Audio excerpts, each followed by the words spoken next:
Assalamualaikum warahmatullahi wabarakatuh. Bismillahirrahmanirrahim. Alhamdulillahi rabbil alamin.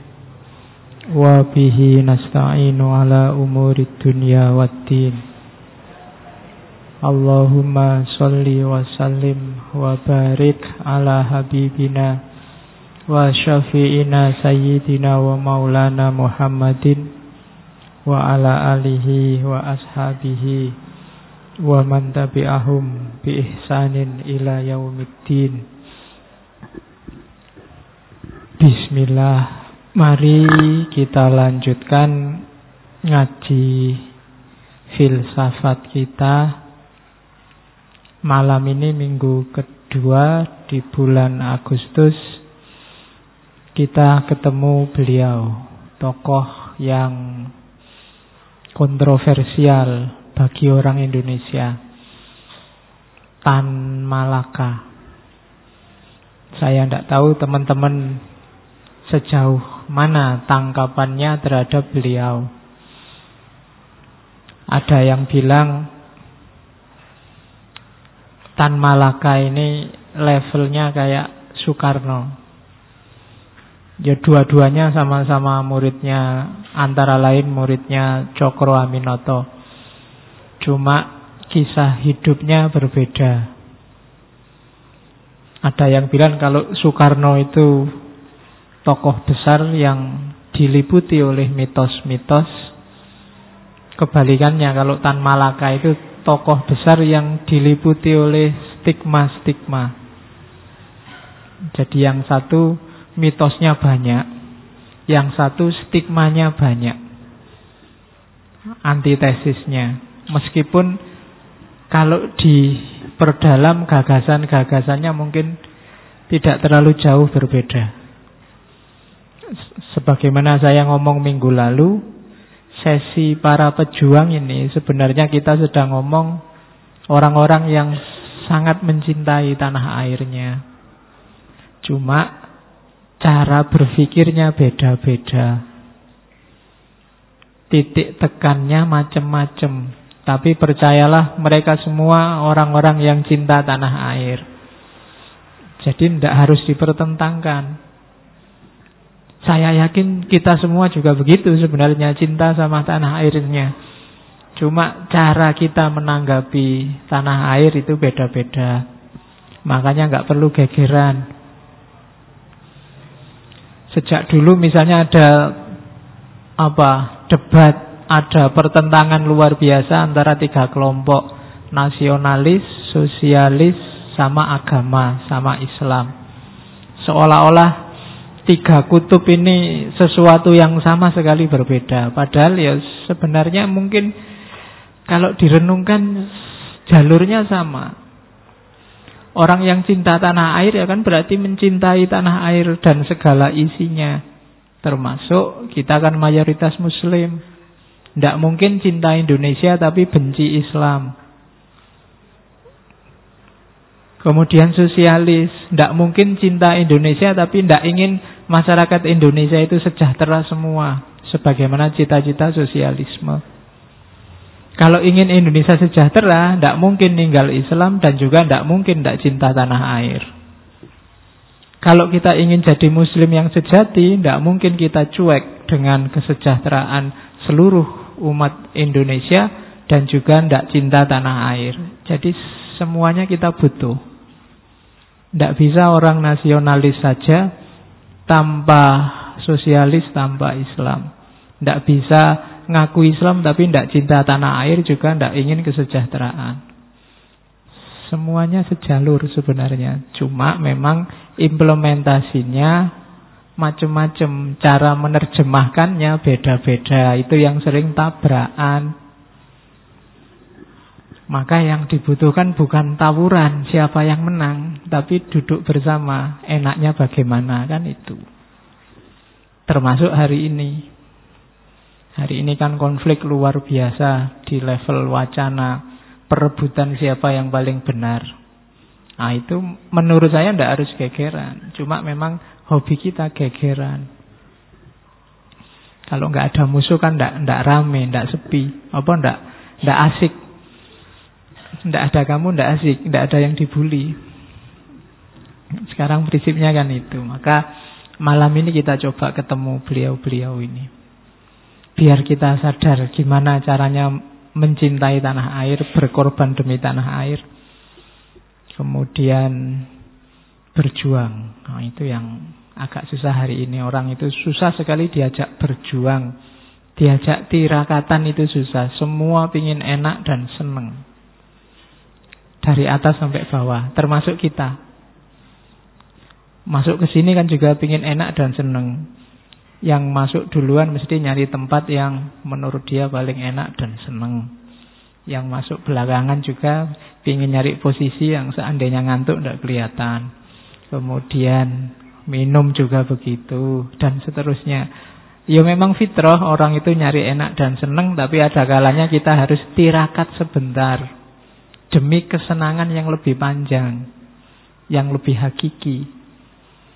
Ngantuk itu enak, apalagi dilanjutkan tidur. Tapi melekan sebentar untuk baca buku, belajar, itu kan nanti kalau dapat ilmu, senengnya dapat ilmu itu lebih panjang. Itu logikanya orang tirakat. Sekedar makan, itu kalau didahului tirakat yang namanya puasa, makan ini jadi enak. Buka puasa itu kan selalu enak, meskipun menunya sama saja. Itu logikanya orang tirakat. Maka di antara rumusnya orang pingin seneng itu, ada tirakatnya sebentar. Sama Indonesia ini kalau pingin sukses, pingin maju, ayo sebentar-sebentar tirakat di level kita masing-masing. Termasuk yang sedang kuliah, kan harus tirakat sebentar, menyisihkan waktu untuk belajar. Yang bikin tesis, skripsi, disertasi, kan juga harus tirakat sebentar. Kalau tidak mau tirakat, lama, tidak selesai-selesai. Oke.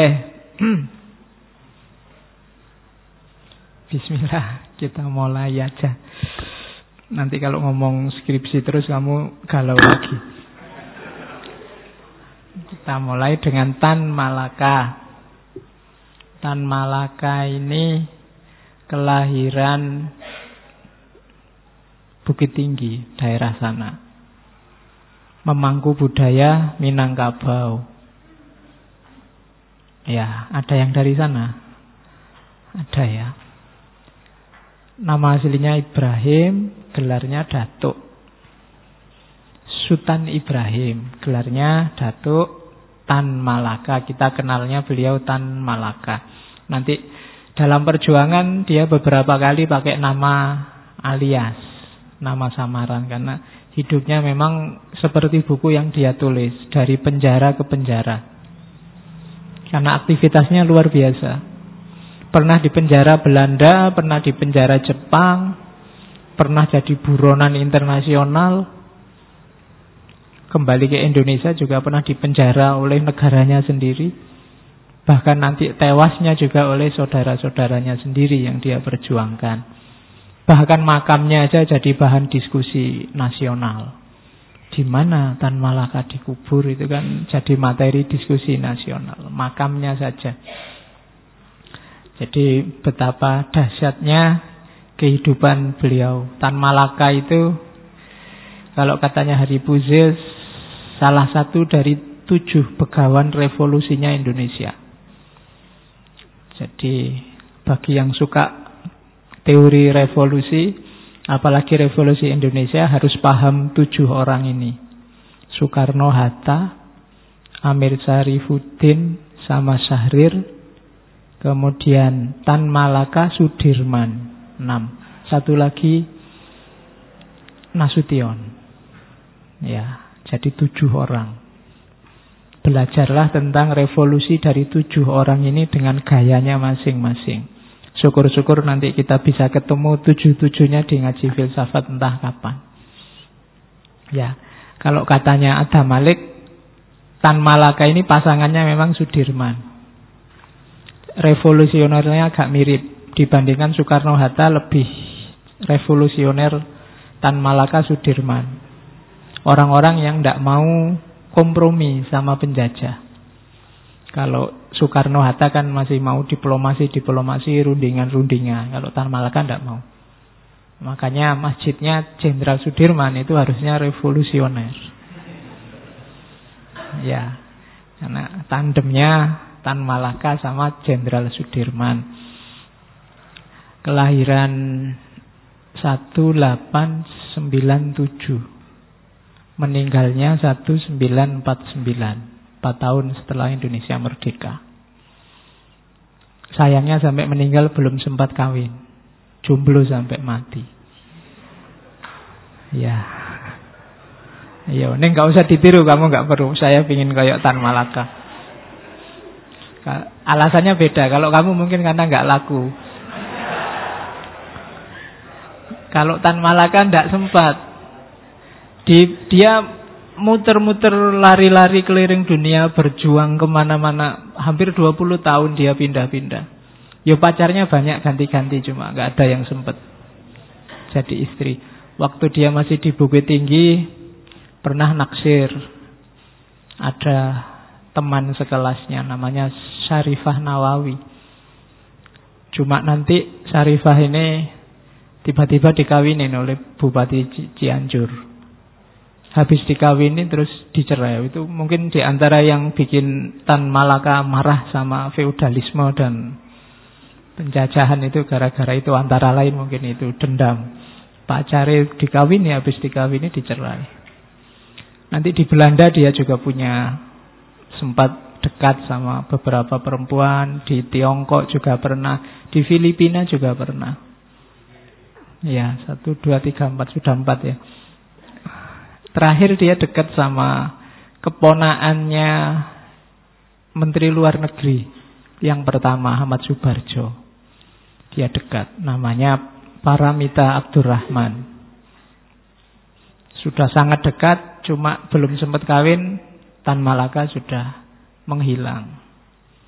Ya akhirnya diceritakan sudah tewas. Jadi sampai meninggal sekitar umur 50 sekian belum sempat menikah. Tapi gagasan-gagasannya sangat berpengaruh dalam perjuangan revolusi Indonesia. Muhammad Yamin, Soekarno itu orang-orang di antara yang mengidolakan Tan Malaka. Maka kita harus kenal. Bahkan tahun 63 itu oleh Soekarno, beliau diangkat jadi pahlawan nasional. Dan belum dicabut sampai hari ini. Jadi masih pahlawan. Meskipun tadi ada stigma. Zaman Orde Baru, tokoh-tokoh yang distigmakan ada di kubu kiri, itu biasanya secara sengaja dibikin tidak terlalu populer. Jadi beliau tidak muncul di buku-buku pelajaran, tidak muncul, paling disebut namanya sekilas-sekilas. Tapi gagasan-gagasannya, apalagi tulisan-tulisannya, susah ditemukan.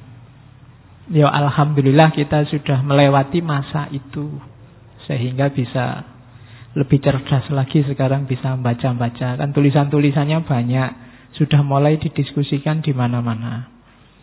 Boleh tidak setuju sama Tan Malaka asal benar-benar sudah ngerti pikirannya apa, yang dibawa apa. Bukan hanya karena stigma. Katanya dia kiri ya, katanya dia. Nah itu, kalau masih katanya-katanya, jangan ikut-ikutan dulu. Nah itu, makanya menurut saya ngaji filsafat ini antara lain dalam rangka itu. Kita nambah referensi dulu sebelum suka atau tidak suka tentang apapun. Indonesia ini kan masalahnya banyak, besar-besar. Kita tidak usah ikut nyumbang masalah.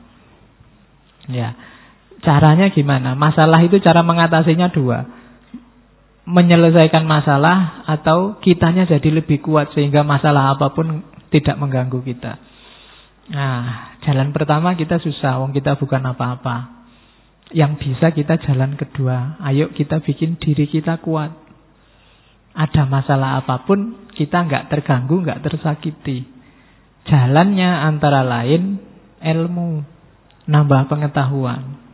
Itu jalan yang paling jelas bikin kita kuat. Maka perbanyaklah baca, perbanyaklah ngaji, biar tambah kuat. Mungkin kita tidak bisa menyelesaikan masalah, tapi kita tangguh. tidak terganggu, tidak tersakiti oleh banyaknya masalah. Kalau tidak tangguh kan kamu baca WA aja sudah misuh-misuh. Ya kan, baca Facebook aja kamu sudah panas kepalamu. Harus tangguh. Nah, antara lain wawasannya yang luas. Oke, itu gunanya ngaji. Ya paling tidak kalau ngaji ini kan sebagai solusi sementara ketika kalian males baca-baca kan itu. Yo yang tak omongkan ini kan di buku ada semua, cuma kalian rada males. Jadi ya wis lah tak bantu bacain kan itu aja toh ngaji ini. Ndak ruwet-ruwet. Oke, bismillah. Kita mulai ketemu sama beliau. Ada yang bilang bahwa di Indonesia ini ada 3 tokoh yang membumi sekaligus melangit. Yang pertama Soekarno, yang kedua Tan Malaka, yang ketiga Gus Dur, Abdurrahman Wahid. Itu tokoh-tokoh yang melangit sekaligus membumi. Idealismenya luar biasa, tapi juga dekat sama rakyat, tidak elitis. Oke, kita lihat seperti apa. Saya awali dari quotes-nya Tan Malaka. Menurut saya itu luar biasa, bisa kamu pakai. Hidup ini rumusnya itu. Terbentur, terbentur, terbentur, akhirnya terbentuk. Jangan takut dengan tantangan. Jangan takut dengan masalah. Biar aja kebentur, biar aja ada masalah. Lama-lama kamu tangguh, lama-lama kamu terbentuk. Kayak orang bikin martabak itu loh, dibanting-banting dulu. Lama-lama bisa jadi martabak dan enak. Kalau nggak mau dibanting ya nggak jadi martabak, cuma kamu beku aja. Jangan takut masalah, jangan takut problem. Jadi dalam hidup kita memang rumusnya itu. Manusia itu harus digiling dulu. Harus dibanting-banting dulu. Harus ketemu banyak masalah dulu. Jadi harus terbentur, terbentur, terbentur, pada akhirnya terbentuk. Pak, kok saya terbentur terus Pak? Tidak bentuk-bentuk. Saya terbenturnya bisa 10 kali itu Pak. Ya tidak apa-apa, nanti mungkin bentuknya semakin bagus. Jadi terbentur, terbentur terus. Bentur terus Pak, tidak selesai-selesai. Tidak, ditunggu aja, siapa tahu bentuknya nanti bagus. Lebih bagus dari yang benturannya lebih sedikit. Oke, ya ini mungkin pengalaman Tan Malaka sendiri. Dalam hidupnya dia selalu ada benturan-benturan. Banyak orang anggap dia komunis, tapi dia komunis di awal. Bahkan dia orang yang tidak setuju dengan pemberontakan fisik yang dilakukan oleh komunisme. Itu yang bikin dia keluar dari sana dan nanti bikin partai sendiri, namanya Partai Murba.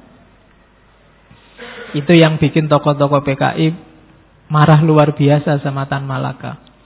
Waktu Muso diwawancarai wartawan, gimana Anda mau bikin partai PKI, kira-kira posisinya Tan Malaka apa? Jawabannya Muso, kalau nanti saya kembali ke Indonesia, yang pertama-tama saya gantung adalah Tan Malaka.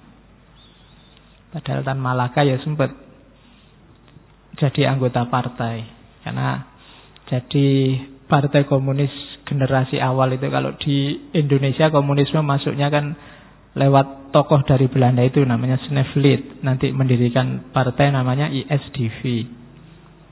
Nanti tokoh-tokoh dari ISDV ini beberapa menginfiltrasi SI, Sarekat Islam, yang kemarin diketuai oleh Cokro Aminoto, termasuk Semaun, Darsono dan kawan-kawan. Nah, tokoh-tokoh yang terinfiltrasi oleh sosialisme komunisme ini nanti pecahlah SI, melahirkan SI merah. Nanti SI itu dikenal 2 kelompok, ada SI merah sama SI putih. Tan Malaka ada di grup SI merah ini awalnya. Meskipun nanti ISDV yang komunis itu pertama-tama mendirikan partai sekitar tahun 19. Namanya Partai Komunis Hindia, PKH. Setelah itu tahun 20 jadi Partai Komunis Indonesia. Cuma nanti beberapa kebijakannya tidak cocok menurut Tan Malaka. Ada ajaran-ajaran sosialis yang harus diindonesiakan sesuai konteks Indonesia. Tidak asal berontak seperti yang dilakukan oleh sahabat-sahabatnya tahun 26, tahun 48. Nah, nanti antara lain itu termasuk Tan Malaka ini, kalau tadi saya bilang di Indonesia itu pecah jadi nasionalis, komunis, sosialis, Tan Malaka adalah orang yang ada di tiga-tiganya. Bagi dia, yo Islam, yo nasionalis, ya sosialis. Tiga-tiganya iya, tidak ada yang tidak. Ya cinta tanah air, ya ingin melihat kesejahteraan merata di Indonesia, jalannya Islam. Karena mayoritas, kalau di pidatonya 250 juta orang Indonesia itu Muslim. Sejahteranya umat Islam, ya sejahteranya Indonesia. Jadi dia tokoh yang setuju pan-Islamisme untuk berkolaborasi dengan komunisme demi Indonesia. Pokoknya yang nomor satu Indonesianya. Oke, itu fotonya waktu muda.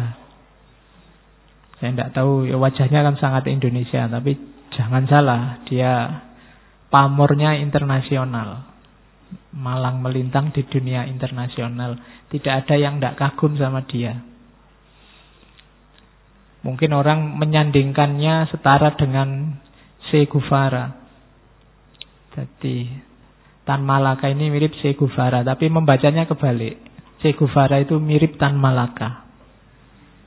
Dari tahunnya dan sepak terjangnya jauh. Termasuk melanglang buananya lebih luas dan lebih lama Tan Malaka.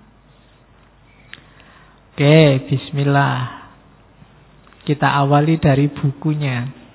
Karena wong ngaji filsafat diawali dari epistemologinya. Ini disusun setelah Indonesia merdeka. Cuma Tan Malaka masih pelarian. Hanya saja sudah pulang ke Indonesia. Madilog itu materialisme, dialektika, logika. Menyusunnya dalam waktu 8 bulan. Dalam pelarian. Cuma saat itu dia tinggal di Jakarta, di Kalibata. Cuma setelah tinggal di Kalibata, terus merasa banyak mata-mata, terus nanti belakangan pindah ke Banten. Oke, di masa-masa itulah nanti dia menyusun Madilog. Materialisme, dialektika, logika. Ini kan kayak kamu belajar filsafat. Ada materialisme, ada dialektika, ada logika.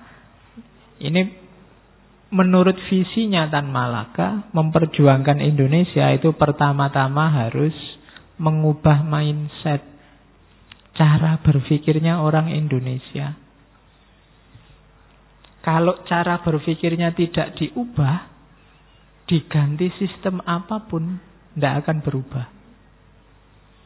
Kalau mindset kita tidak geser, hidup kita tidak akan ganti. Ya begini-begini saja. Apalagi mindsetnya orang Indonesia, apalagi Jawa.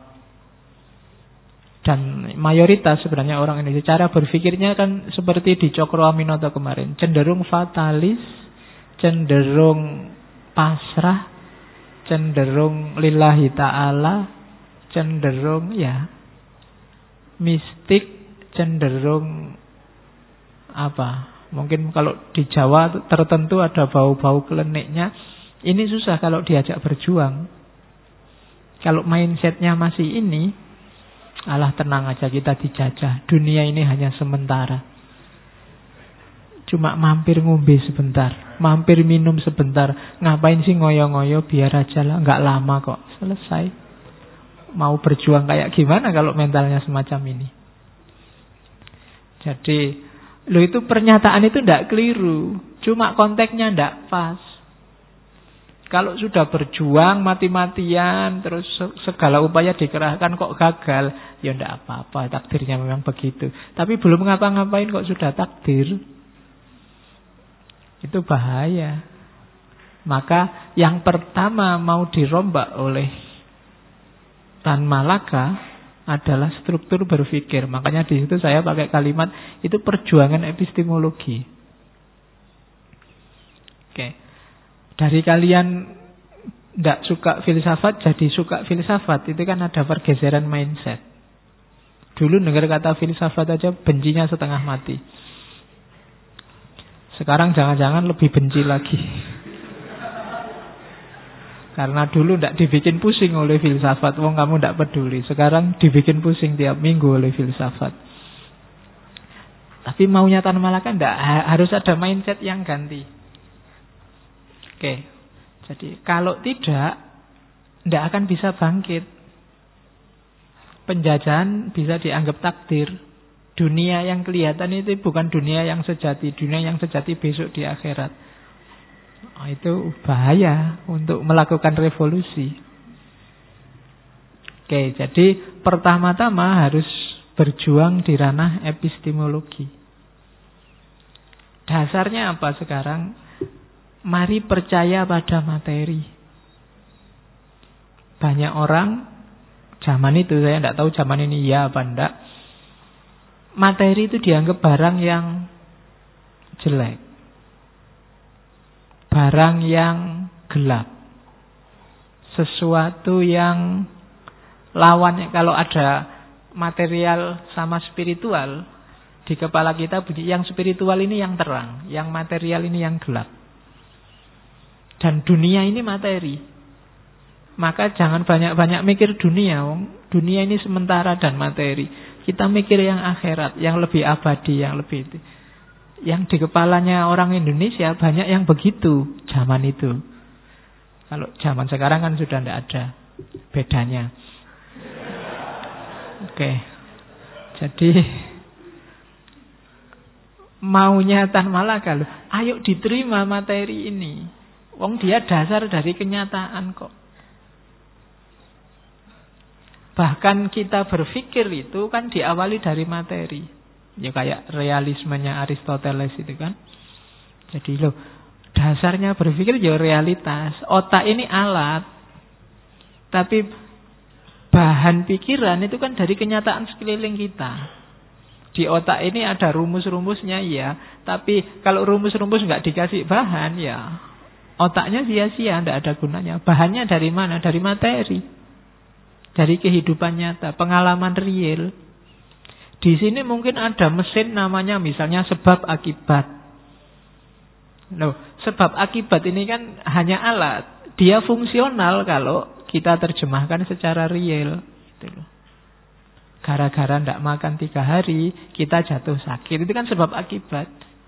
Wujud nyata dari mesin yang namanya sebab akibat. Kita tidak makan, itu kan fakta. Kita sakit, itu fakta. Ini kan dua-duanya materi. Yang menghubungkan tidak makan dengan sakit itu otak, akal. Cuma akal kita tidak bisa menghubungkan kalau tidak ada materinya. Jadi materialisme itu, ayo mikir yang konkret-konkret. Jangan ngomong yang abstrak-abstrak.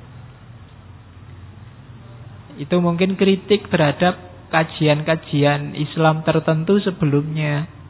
Kayak kajian kalam, itu kan yang dibahas langit semua. Padahal umatnya pontang-panting melawan penjajahan. Di sini ngajinya, besok kita di akhirat. Ada sekian ratus bidadari. Tidak salah. Cuma dilihat realitas, mana yang lebih dibutuhkan oleh masyarakat, real. Nah, itu maunya Tan Malaka. Ya langit itu penting, tapi bumi kan juga yang sekarang kita tinggali. Bukan meninggalkan sama sekali demi dunia non materi. Kita harus punya rumus untuk menghadapi materi. Dan Tan Malaka termasuk yang banyak bahas sunatullah. Sunatullah itu hukum alam. Allah ini kan sudah ngasih model sendiri, ngasih rumus sendiri terhadap alam semesta. Yaitu yang harus kita baca. Kita harus mengembangkan pengetahuan, mengembangkan ilmu. Nah, itu materialisme. Jadi basisnya Ayo kita menggeser cara kita berpikir. Sekarang jangan segan-segan untuk memikirkan hal-hal dunia. Karena kita hidup di dunia yang nyata. Nah, itu bahasa kasarnya begitu. Oke. Jadi yang pertama itu. Nah, cuma berpikir tentang materi, jangan mandek. Jangan cuma berhenti dengan apa yang kelihatan. Materi itu sebagaimana semua hal yang ada di dunia ini berubah. Dia bukan sesuatu yang stagnan. Oleh karena itu perlu dipahami juga proses perubahan itu. Nah, untuk bisa memahami proses perubahan harus paham hukum yang namanya dialektika. Jadi dasarnya materi. Cuma materi itu bukan sesuatu yang sendirian dan tunggal, tapi berinteraksi dan membentuk sesuatu yang baru. Itu namanya dialektika. Contohnya Islam masuk ke Jawa. Dia ketemu dengan mode hidup gaya Jawa. Lahirlah Islam Jawa. Itu dialektika. Visi keislaman ketemu gaya hidup Jawa, lahirnya Islam Jawa, kan gitu. Itu dialektika. Kalian misalnya dulu ngaji pertama ke sini mungkin pakai kaos oblong, pakai celana pendek. Begitu lihat lu yang lain kok pakai kopiah, pakai sarung, pakai itu. Wah. Itu kan dialektika. Alternatifnya kan dua, besok nggak ngaji lagi atau besok kalau ngaji kamu pakai sarung. Itu dialektika. Karena ada yang lain dan yang lain itu mempengaruhimu, kamu merespon secara berbeda, lahir sesuatu yang baru. Itu kan dialektika. Apapun yang kita lakukan dan terjadi sesuatu yang real di sekeliling kita, itu sifatnya dialektis. Dulu waktu presidennya A, gayanya dia begini. Sekarang presidennya B, gayanya dia begitu. Itu dialektika. Kamu gak usah kaget. Gak usah bilang, gak konsisten. Loh, memang yang dihadapi dua hal yang berbeda. Dan itu manusiawi. Kalau realitas ya sunnatullah memang begitu. Itu namanya dialektika. Yang Jawa mungkin hidup di Jakarta berapa tahun itu ngomongnya mesti sudah lu gue. Teman-teman yang dari luar Jawa mungkin kuliah di Jogja 2-3 tahun, sekarang sudah mulai kosakatanya beberapa pakai bahasa Jawa. Itu dialektika, meskipun lidahnya masih lidah luar Jawa, sehingga intonasinya jadi khas. Nah, itu dialektika. Jawa juga ndak, luar juga ndak. Sesuatu yang baru, itu sintesis, hasil dialektika.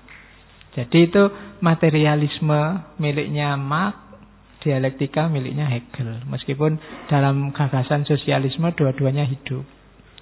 Dialektika dimasukkan oleh Tan Malaka biar orang Indonesia sadar perubahan. Biar orang Indonesia mengerti bahwa realitas itu dinamis. Dia tidak statis. Apapun yang datang saling berpengaruh. Kalau bahasanya di Tan Malaka, perbincangan antar materi saling mempengaruhi.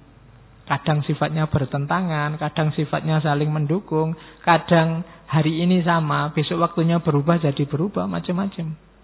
Itulah dialektika. Kita hari ini mungkin beda loh sama kita besok pagi. Kenapa? Ada dialektika dengan lingkungan sekeliling kita. Realitas yang dihadapi berubah, kita juga mungkin berubah. Nah, itu namanya dialektika. Oke. Ya kalau di Tan Malaka misalnya mencontohkan sejarahnya Rusia. Ini sebenarnya sejarah hampir seluruh dunia.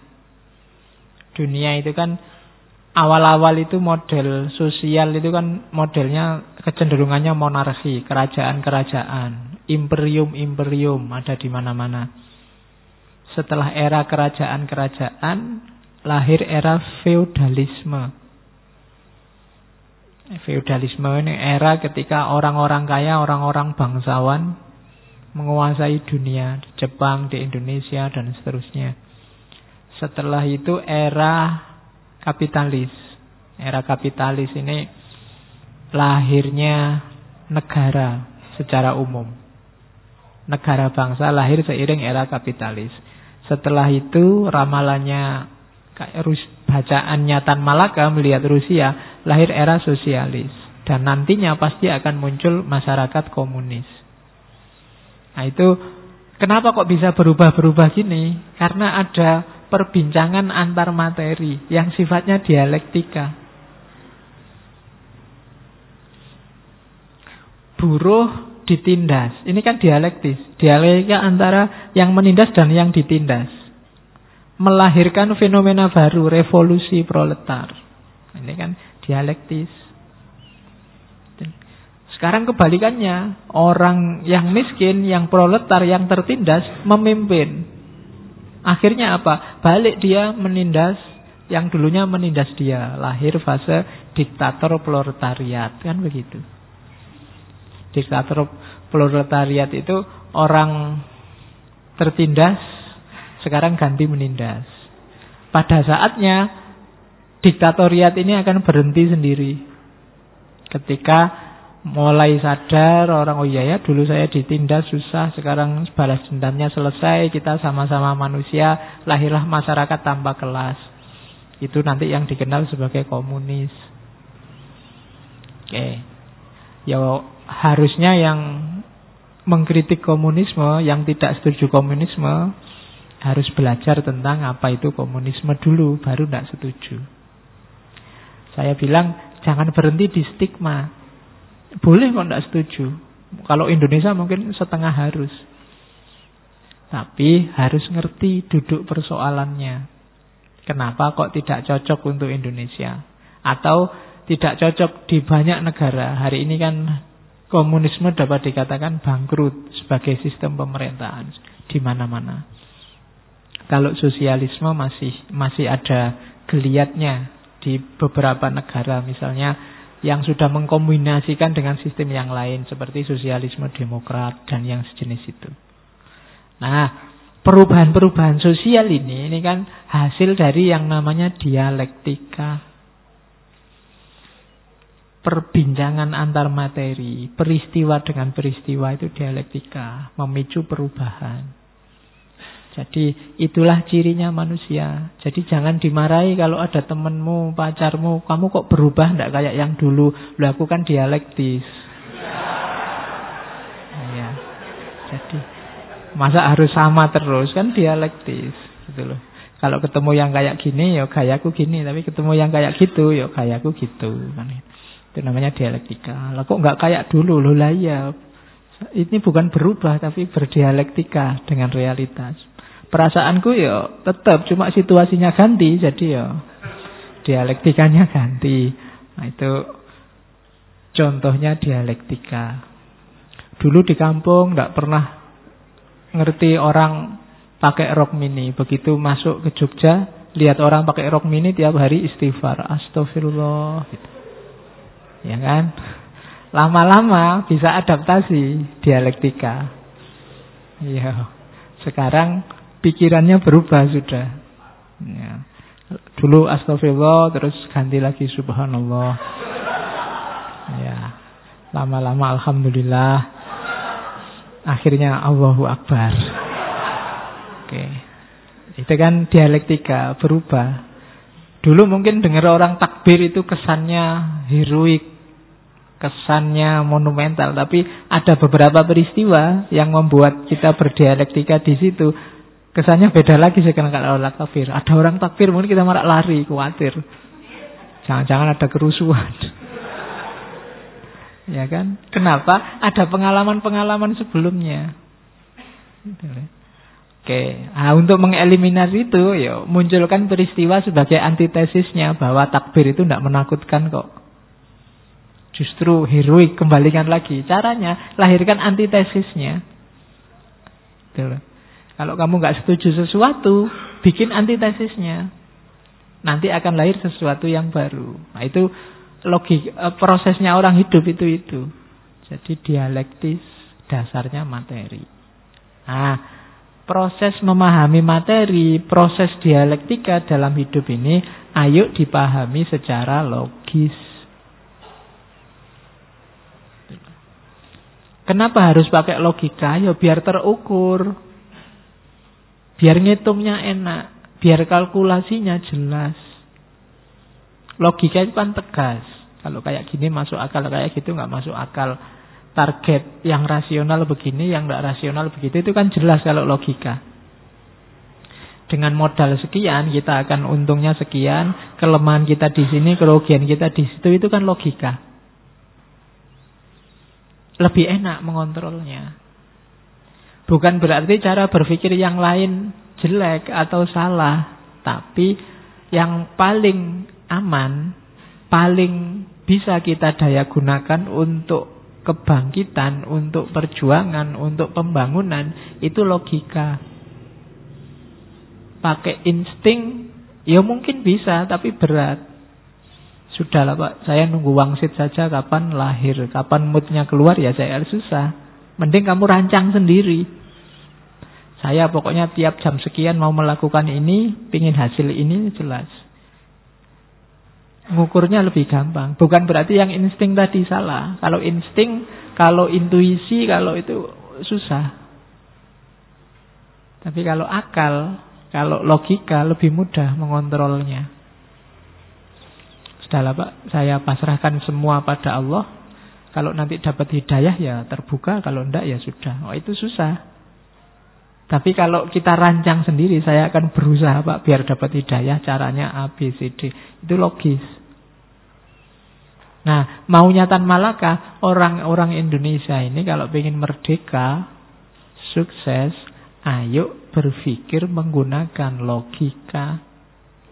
Yang masuk akal sajalah. Nah itu.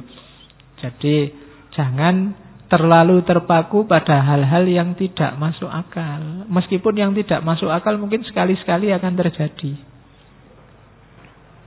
Kalau di Tan Malaka hukum Tuhan, hukum Allah, sunnatullah. Saya sering bilang hidup ini yang kita pedomani sunnatullah ini. Bahwa sewaktu-waktu Tuhan, sewaktu-waktu Allah intervensi, itu kalau di Islam namanya kudratullah. Itu ya, tapi jangan dipedomani. Biar aja, yuk kita berdoa semoga Allah intervensi yang bagus-bagus dalam hidup kita. Jangan dipedomani di awal. Alah Pak, saya tidak belajar, kalau takdirnya lulus ya lulus.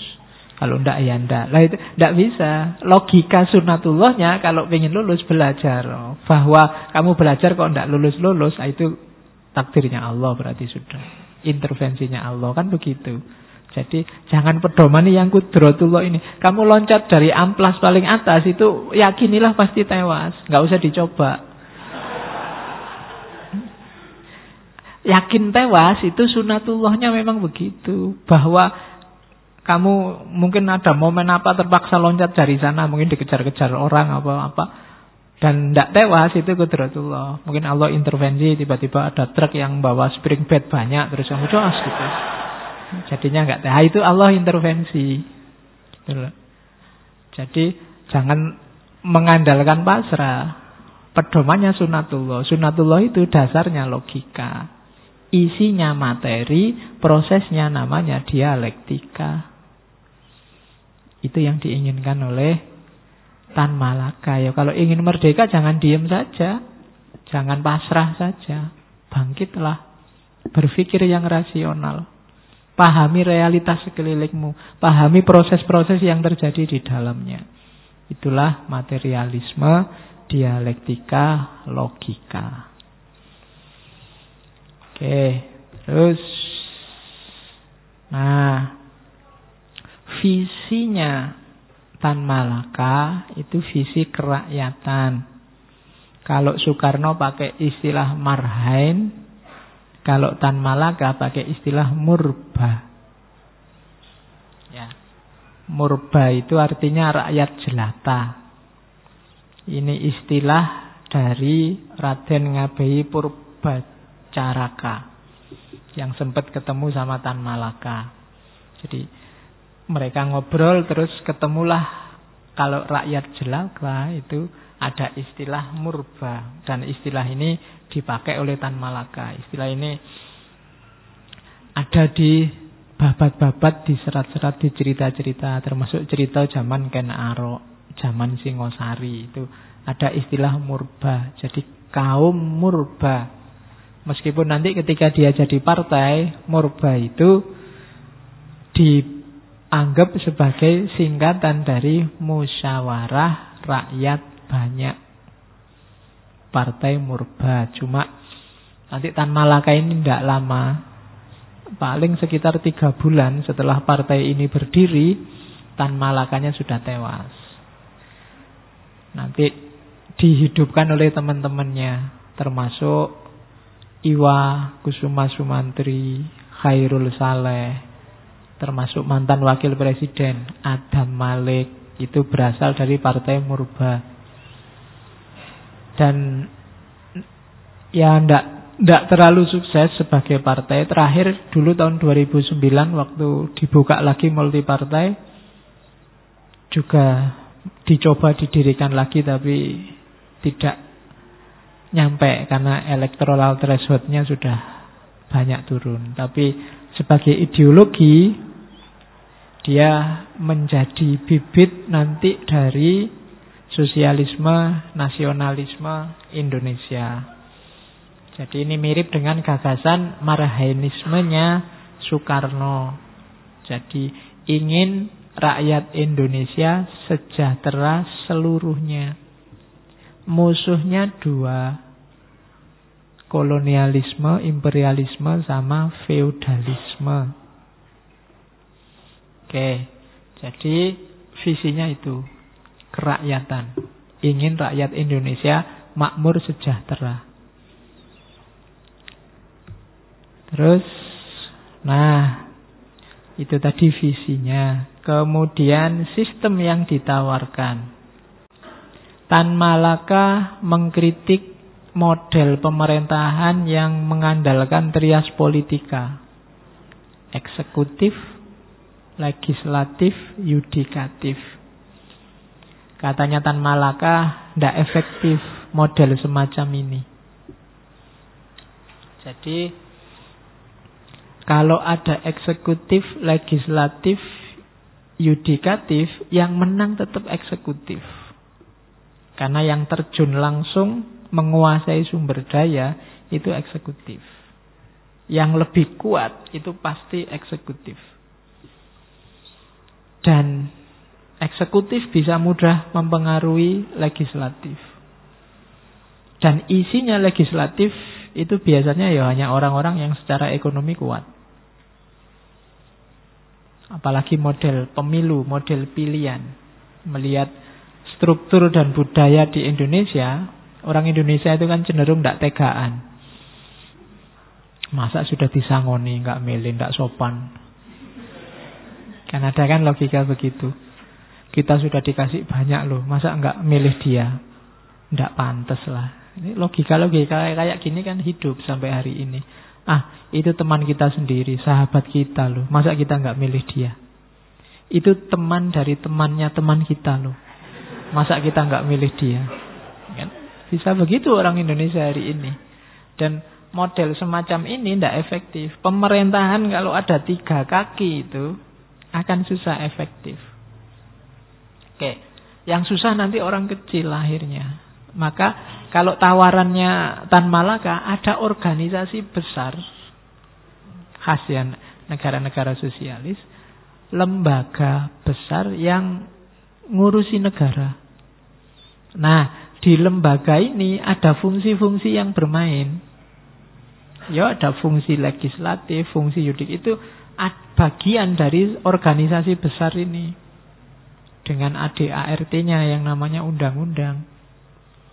Jadi tidak jalan sendiri-sendiri, punya kaki sendiri-sendiri. Semuanya berada di bawah satu naungan organisasi. Jadi tidak trias, tapi satu. Yang legislatif, yudikatif, eksekutif, ini cuma fungsi-fungsi. Kayak kamu bikin panitia, itu kan ada seksi konsumsi, ada seksi penerima tamu, ada seksi. Itu fungsi-fungsi yang dimainkan, bukan sesuatu yang berbeda. Kalau berbeda, ya tetap menang eksekutif, kemudian parlemennya jadi ajang bancaan, orang-orang kaya yang masuk ke situ. Dan ya mungkin ramalannya Tan Malaka setengah benar hari ini, setengahnya lagi sangat benar. Oke, antara lain. Yo, nanti kita coba evaluasi lagi apa iya sih begitu situasinya. Katanya Tan Malaka, coba direnungi. Siapa pula yang bisa menyewa gedung-gedung besar buat rapat umum? Mempunyai persurat kabaran, majalah, radio, sandiwara. Kalau hari ini harusnya ditambah program televisi. Buat memuja-muja calon sendiri dan mencemooh calon lawan. Tentu kaum fulus yang punya uang, yang bisa masang baliho besar, pilihlah saya. Itu kan yang punya uang. Kalau tidak punya uang, mikir baliho aja nggak nyampe. Ya kan, buat makan lumayan, ngapain baliho sebesar itu ya bisa ratusan ribu, bisa jutaan. Izinnya saja berapa, ya kan? Jadi enggak, tetap hanya orang-orang yang punya. Kalau partai ya partai-partai besar yang punya televisi, menguasai koran, menguasai majalah. Jadi enggak, parlemen akan dikuasai orang-orang yang sejak awal memang ekonominya kuat. Bukan urusan kualifikasi orangnya, tapi yang bisa mempromosikan dirinya. Ya tergantung rakyatnya juga Pak ya. Tapi kalau ekonominya kuat kan rakyat itu gampang. Rakyatnya butuh apa sekarang? Kalau dia duitnya banyak kan gampang. Jembatan, masjidnya pingin dicat, ngajinya pingin dikasih makan setiap malam Kemis misalnya, kan gampang. Kalau beliau tiap malam Kemis ke sini bawa tumpeng, bawa jajan, itu kan masa kita nggak nyoblos, kan gitu mikirnya. Logikanya. Jadi itu yang ada di pikiran Tan Malaka. Model trias politika ya hasilnya nanti ini. Siapa yang menang? Kaum fulus. Yang tidak punya fulus jangan mimpi. Jadi yang bisa bikin rapat akbar, yang bisa mengerahkan massa besar-besaran, itu pasti yang punya modal. Atau yang dimodali. Yang dimodali lebih ngeri lagi, karena nanti yang main yang modali mesti. Nah, itu sudah diramalkan sejak lama oleh Tan Malaka. Tan Malaka ngomong kayak gini, berarti situasi zaman itu ya mirip-mirip saja seperti hari ini. Jadi ada yang perlu dikritisi. Oke, terus ini yang khas dari Tan Malaka. Komunisme tapi sekaligus Islam. Ini pidatonya Tan Malaka di Komintern. Komintern itu tadi kan dia menggagas organisasi untuk mengelola negara. Kalau Komintern ini organisasi untuk komunis internasional. Jadi setelah Rusia sukses dengan revolusinya, kan nanti banyak orang tertarik dengan ideologi komunisme ini. Di banyak negara-negara kecil yang dijajah, ideologi ini laku, termasuk di Indonesia.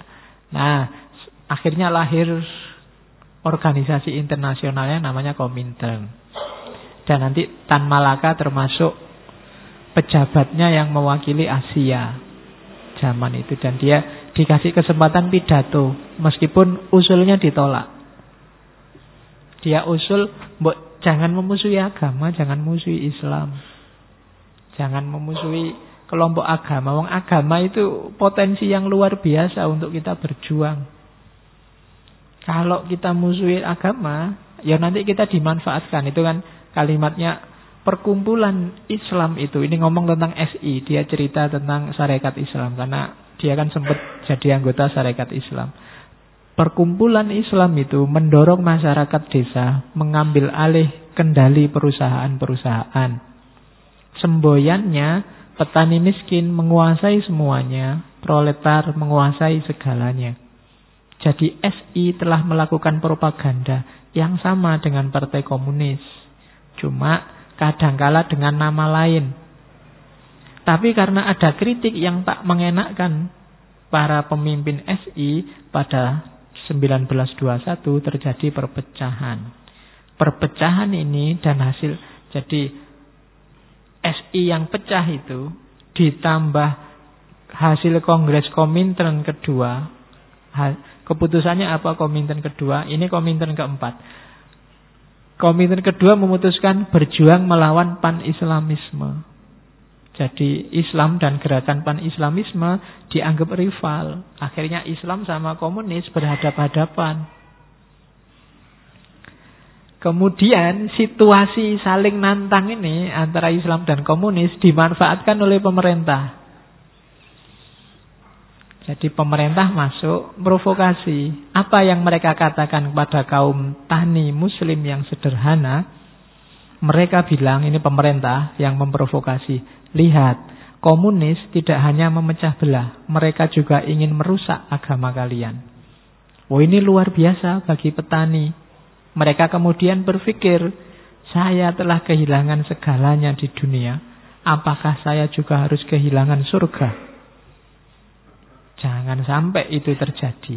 Beginilah cara orang muslim sederhana berpikir. Propaganda seperti ini dilakukan oleh agen-agen pemerintah dengan sukses, maka pecahlah kami. Oh, jadi agama yang semula kekuatan luar biasa, akhirnya jadi faktor perpecahan. Kenapa? Karena ketidakkompakan. Maunya Tan Malaka ini di sidang Komintern itu, mbok kita rangkul semua, wong cita-citanya sama. Tapi kok malah Komintern punya program melawan pan-islamisme. Akhirnya kalau kita saling musuhan, ya yang punya kepentingan, punya keuntungan masuk. Pemerintah provokasi. Hati-hati sama orang komunis, dia anti Tuhan, nanti agamamu rusak. Katanya Tan Malaka, orang kecil, petani awam diancam gitu ya takut. Di dunia sudah sengsara, masa besok di akhirat juga sengsara? Oh, ini logika luar biasa loh bagi orang kecil. Alat paling gampang untuk mengerahkan massa agama karena logika ini. Karena banyak orang hidupnya susah. Orang susah kan tinggal dipameri. Tenang aja, dunia hanya sementara. Besok di akhirat. Nah, kalau sudah, hati-hati loh, kalau agama merusak di akhirat kamu gagal juga. Oh, itu alat yang paling gampang untuk menggerakkan massa dan memecah-mecah umat. Nah, itu katanya Tan Malaka, pemerintah masuk dan pecahlah kita. Akhirnya. Jadi padahal Tan Malaka pinginnya ya mbok yang kompak. Wong cita-citanya sama. Minggu lalu Cokro Aminoto menunjukkan bahwa visinya Islam itu sangat sosialis. Untuk kesejahteraan bersama. Tidak ada dominasi hegemoni, tidak ada orang elit, orang awam. Tidak ada penindasan. Itu kan sama yang dicita-citakan oleh masyarakat komunisme, katanya Tan Malaka dan kawan-kawan. Komunis itu kan visi masyarakat tanpa kelas. Jadi orang itu terjamin semua, kalau susah ya susah semua, tidak boleh ada kesenjangan, tidak boleh ada gap. Kan itu cita-cita komunisme. Cuma karena stigma-stigma tertentu yang muncul di kepala kita, kalau komunis itu pasti anti Tuhan, kalau komunis itu pasti berdarah-darah, pasti bunuh-bunuhan. Ya memang ada peristiwa-peristiwa sejarah yang mendukung stigma ini. Cuma tidak selalu. Kalau dalam bahasa logika itu namanya slippery slope. Slippery slope. Kesalahan berpikir slippery slope. Dua hal yang berbeda disambungkan. Padahal mungkin tidak begitu. Kalau saya kalau saya DO, mesti nanti pekerjaanku tidak beres, mesti kalau pekerjaanku nggak beres, mesti nanti masa depanku suram. Kalau masa depanku suram, mesti tidak ada yang mau tak nikahi. Kalau nggak ada yang mau dinikahi, mesti kok hidupku susah, stres. Kalau hidupku stres, mesti semua orang menjauh. Terus aku sakit-sakitan. Kalau aku sakit-sakitan, matinya cepet. Itu kan namanya slippery slope. Jadi dua hal yang beriringan, yang jane nggak ada hubungan, tapi dibikin ada hubungan. Atau kalau tentang komunisme ada di Indonesia selalu disebut bahaya laten. Jadi ini teori sosiologi sebenarnya, ada fungsi laten, fungsi manifest yang punya sosiolog namanya Robert Merton. Robert Merton ini punya teori hubungan sosial itu ada dua wajahnya, ada aspek manifest, ada aspek laten, namanya fungsi manifest, fungsi laten. Manifest itu yang kelihatan, yang diinginkan. Yang laten ini yang tidak kelihatan, sebenarnya nggak diinginkan tapi bisa muncul. Gitu loh. Jadi kalau kita menjalankan syariat Islam 100%, agama akan rahmatan lil alamin. Itu kan. Terus begitu dicoba untuk mewujudkan, yang terjadi kok perang, pembantaian, kayak ISIS itu kan. Itu namanya laten. Jadi fungsi yang tidak diinginkan muncul, awalnya tersembunyi. Maka komunis itu ada fungsi latennya, itu yang ditakuti, yang semula nggak diinginkan jadinya muncul. Ya benar maunya pemerataan kesejahteraan, tapi kalau nggak diurus yang benar, yang lahir mungkin pemaksaan-pemaksaan, perampasan-perampasan. Misalnya, oh ini tanah ini tidak boleh ada orang memiliki tanah luas, kalau gitu dirampas saja, kalau gitu. Ini terus terjadi kerusuhan-kerusuhan, ini laten. Padahal maunya, visinya tidak begitu. Jadi kalau dia manifest, fungsi seperti apa adanya, tidak masalah.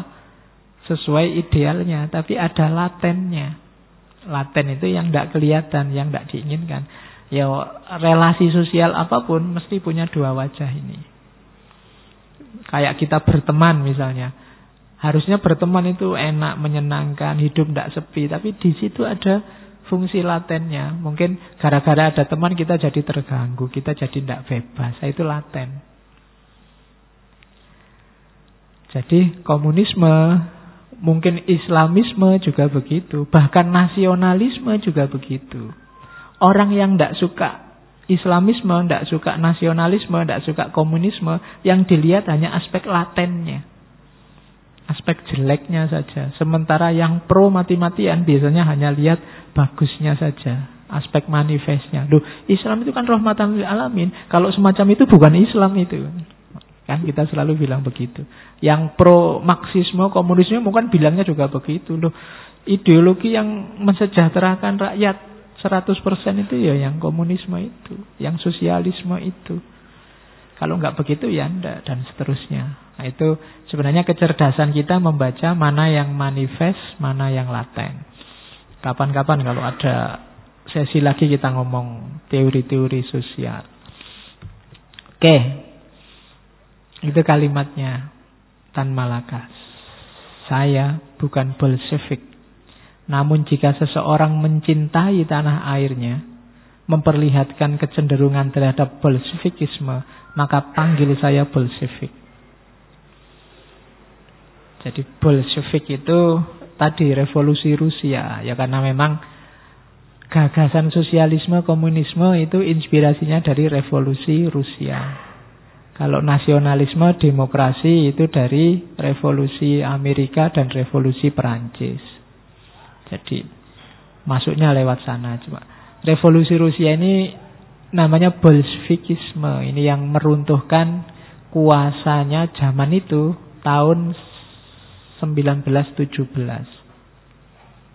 25 Oktober.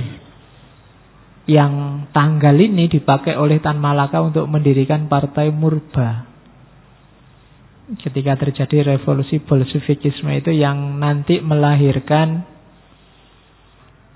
yang kita kenal dulu namanya Uni Soviet. Runtuhnya kekuasaan Tsar Nicholas II zaman itu. Dan dari situ kemudian banyak yang tertarik dengan sosialisme, komunisme. Ya tokoh besarnya revolusi Bolshevikisme itu Lenin. Dari eranya Lenin. Jadi awalnya di Rusia itu kan ada Partai Sosialis Demokrat.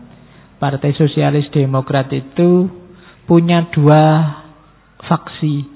Yang pertama Bolshevik, yang kedua Menshevik.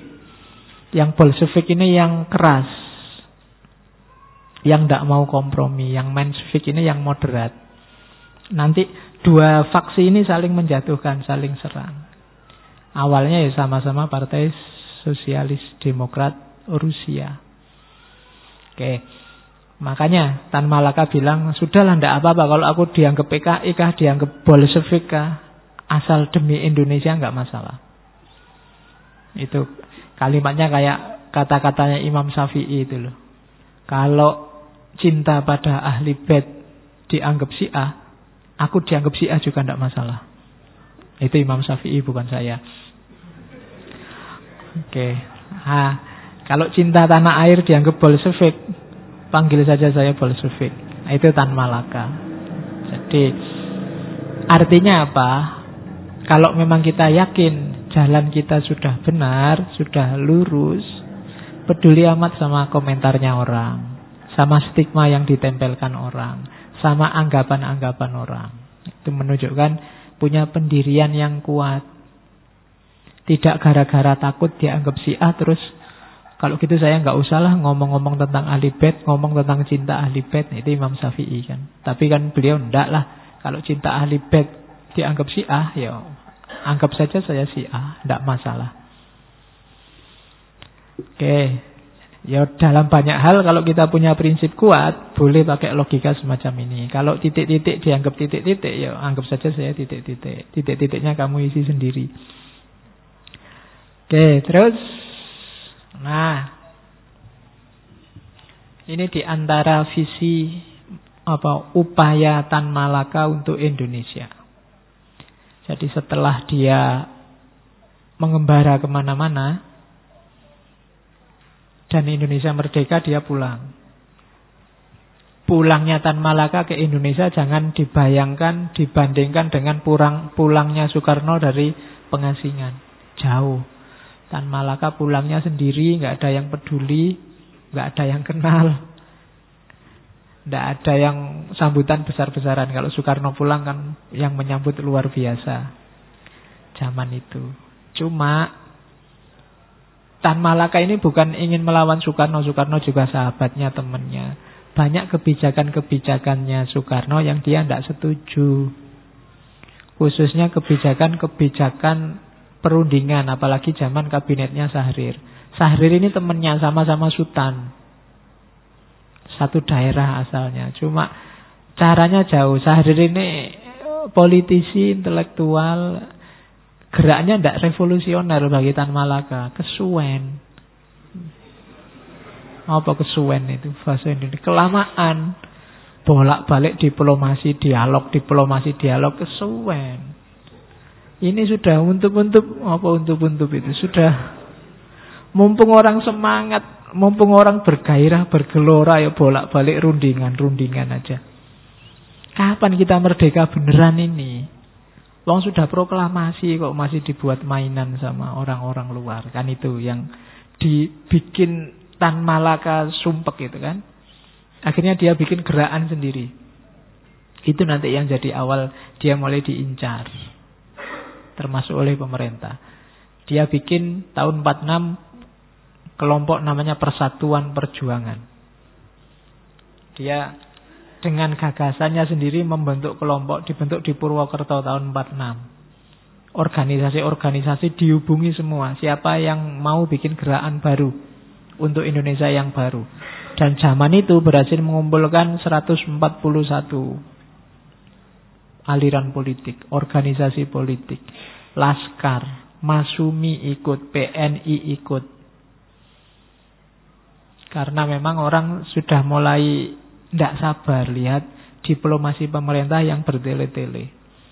Akhirnya tanggal 15-16 Januari 46 bikin namanya minimum program, target minimal.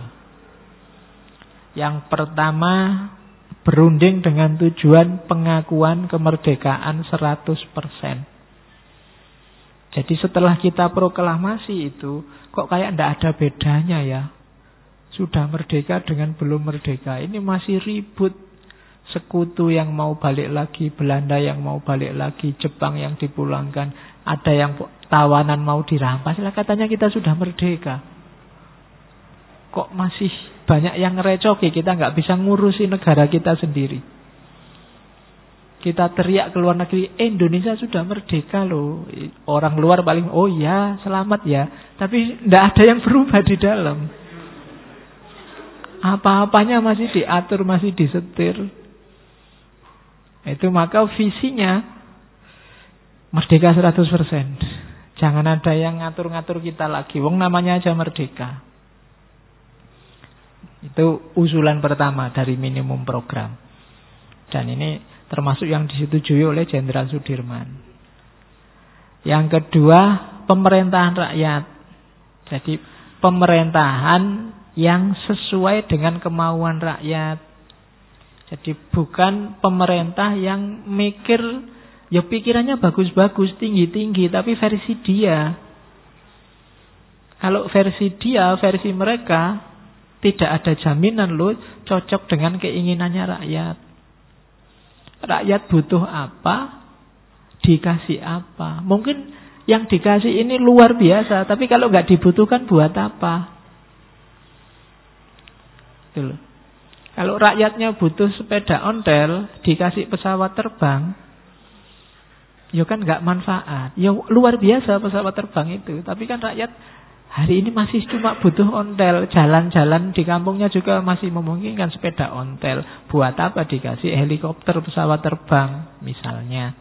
Contohnya itu. Jadi pemerintahan rakyat itu pemerintah yang difikirkan rakyat butuhnya apa. Kebutuhan rakyat, kemauan rakyat. Rakyat maunya bagaimana. Bukan kemauan elit, visinya elit. Meskipun mungkin pemerintah elit itu program-programnya luar biasa. Tapi kalau bagus menurut mereka, tidak bagus menurut rakyat juga, tidak efisien. Jadi yang pertama-tama harus dengarkan suaranya rakyat. Oke. Idealnya suaranya rakyat itu diwakili oleh wakil rakyat. Idealnya begitu. Cuma kadang-kadang ideal itu tidak sesuai dengan kenyataan. Ya diterima saja. Salahmu dhewe. Wong yang milih wakil rakyat juga rakyat toh. Oke, ya mungkin saya bilang tadi mental kita masih mental ramah tamah. Jadi basa-basi ndak enakan itu. Oke, tentara juga begitu. Tentara yang melayani rakyat. Kemudian usulnya juga menyelenggarakan tawanan. Eropa melucuti senjata Jepang. Ini kan tawanan-tawanan Belanda yang ditawan Jepang. Itu kan banyak tawanan-tawanan perang. Ini kan Indonesia sudah merdeka. Masa tawanan-tawanan yang dimiliki negara yang merdeka kok yang ngurusi bukan negara itu sendiri. Senjata yang ada di sini kok ya tidak boleh kita gunakan. Kita diancam-ancam untuk tidak ada merampas senjata. Itu kan kita janjane merdeka tapi apa ya merdeka. Wong sekedar itu aja kita tidak bisa. Jadi melucuti senjata Jepang, menyita hak milik musuh. Ya kenapa sih harus dilucuti, harus dirampas hak milik musuh? Lah kita negara yang sangat muda, masih bayi, masih belum punya apa-apa. Kita belum punya apa-apa nanti rampasan-rampasan perang kok kita nggak boleh memiliki. Itu kan namanya belum merdeka, berarti kita masih dijajah. Nah itu yang ada di logikanya kelompok yang namanya Persatuan Perjuangan. Tahun 46. Indonesia masih umurnya setahun. Umur setahun itu kan masih belum makan makanan keras. Jadi minumnya masih susu sama, kalau ASI eksklusif kan masih kurang setahun lagi. Cuma kalau nggak dipercepat, kalau nunggu, kalau model diplomasinya Sultan Syahrir, ini ya keburu padam semangatnya. Ini mumpung sedang panas-panasnya baru bangkit. Kalau lama-lama bolak-balik diajak perundingan aja ya bisa kacau. Maka ayo merdeka beneran 100%. termasuk menyita perusahaan-perusahaan dan pertanian. Kan Belanda meninggalkan banyak perusahaan pertanian dan lain-lain. Nah, itu di antara gerakannya sebelum mendirikan Partai Murba. Namanya Persatuan Pembangunan. Cuma nanti gerakan ini dicurigai, kemudian semuanya melepaskan diri dan Tan Malaka dianggap penanggung jawab sehingga dia nanti dikejar-kejar. Oke, terus sekarang kita pahami gagasannya. Namanya Revolusi Indonesia. Tan Malaka termasuk bapak revolusi dan dialah yang pertama kali menggagas istilah Republik Indonesia. Jadi istilah RI itu pertama kali dari Tan Malaka. Maka dia dikenal bapak Republik Indonesia. Jadi kalau kalian bilang hari ini NKRI harga mati, berarti kita 4 huruf itu yang 2 miliknya Tan Malaka. Jadi kamu utang separuh pada Tan Malaka, NKRI-nya. Karena istilahnya dari Tan Malaka. Nah, Tan Malaka tidak mau kalau hanya evolusi, tapi revolusi. Harus cepat perubahannya. Jangan lambat, jangan lama-lama. Caranya apa? Revolusinya nasional. Bareng-bareng kompak untuk melakukan gerakan. Jadi revolusi nasional itu wadahnya, isinya revolusi sosial. Revolusi sosial itu apa? Ya tadi, menjatuhkan imperialisme dan menyingkirkan gaya hidup feodalisme. Jadi kalau ini sukses, berarti revolusi nasional sukses. Jadi isinya revolusi se-Indonesia, revolusi nasional itu menyisihkan feodalisme, menyingkirkan imperialisme, kolonialisme. Kalau ini sukses, berarti akan lahir Indonesia yang baru, yang merdeka 100%. Maka harus kompak semuanya. Cuma kan gitu. Caranya ya harus strategi dong. Nanti strateginya namanya apa? Aksi massa, mass aksi. Bukan langsung perang dada lawan dada. Kalau perang dada lawan dada ya kemungkinan kita agak berat. Mass aksi itu ya gerakan massa yang bareng-bareng. Ya kayak mass aksi, tak kasih contoh simpel hari ini. Kalau kita tidak setuju dengan acara-acara TV, ayo bareng-bareng tidak usah lihat TV, itu mass aksi. Semuanya, jangan ada yang nonton TV. Nanti kan TV-nya berangkut sendiri. Nah itu di antara contoh mass aksi. Cuma zaman itu belum ada TV. Jadi pengerahan rakyat. Kompak bareng-bareng. Kalau penjajah bikin produk apa, nggak usah beli produk itu. Selesai, produknya tidak laku. Itu contohnya mass aksi. Oke. Nanti ada penjelasan lagi mas aksi. Yang kedua dikritik. Kenapa harus revolusi bukan evolusi? Karena proses kooperatif itu terlalu lama. Dia mengkritik diplomasi.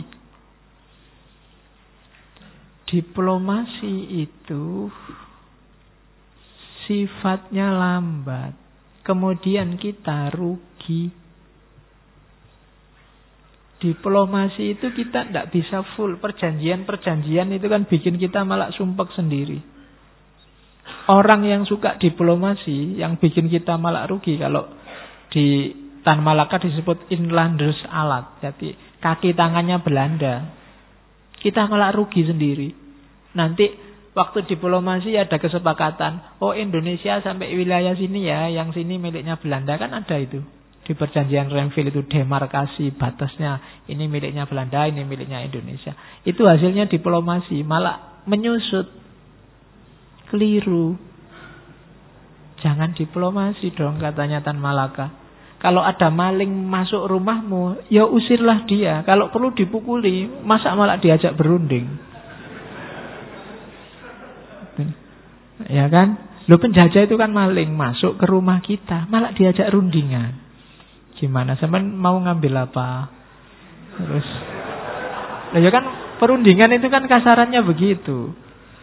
Mau jajah seluruh Indonesia, ya ndak bisa dong, lah kita gimana? Oke deh, setengahnya aja ya boleh ya. Ya boleh lah, cuma ya kompensasinya apa? Itu rundingan kan begitu. Lah wong itu maling. Kalau ada maling masuk rumah, mau ya diusir, dipukuli sampai dia pergi bila perlu. Kok malah diajak berunding? Nah, boleh pakai kalimat ini untuk maling-maling yang hari ini ada di Indonesia. Dalam tanda petik ya.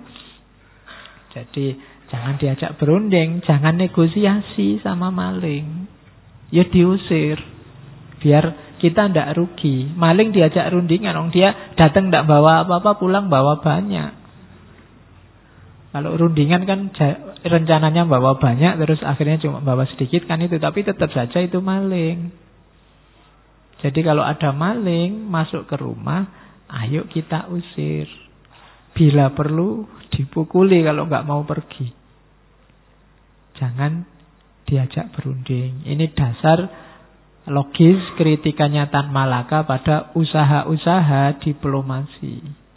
Diplomasi itu malah merugikan kita. Perjanjian Linggarjati, perjanjian Renville, perjanjian KMP. Akhirnya kan selalu ada sisa wilayah kita yang tidak kita kuasai. Bahkan perjanjian Renville itu Jawa Barat sebelah sana jatahnya Belanda, yang ke timur sehingga ada Long March itu kan divisi Siliwangi. Itu karena hasilnya perundingan. Kita tidak jadi merdeka 100%. Tan Malaka banyak kritik Soekarno, misalnya kasus Surabaya.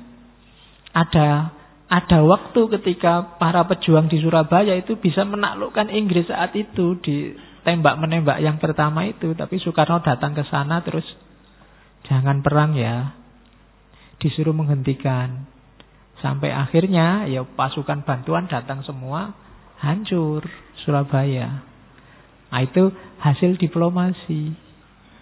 Coba dilanjutkan perang, itu Inggris jatuh waktu di Surabaya. Analisisnya Tan Malaka. Wong itu jenderalnya aja sudah tewas.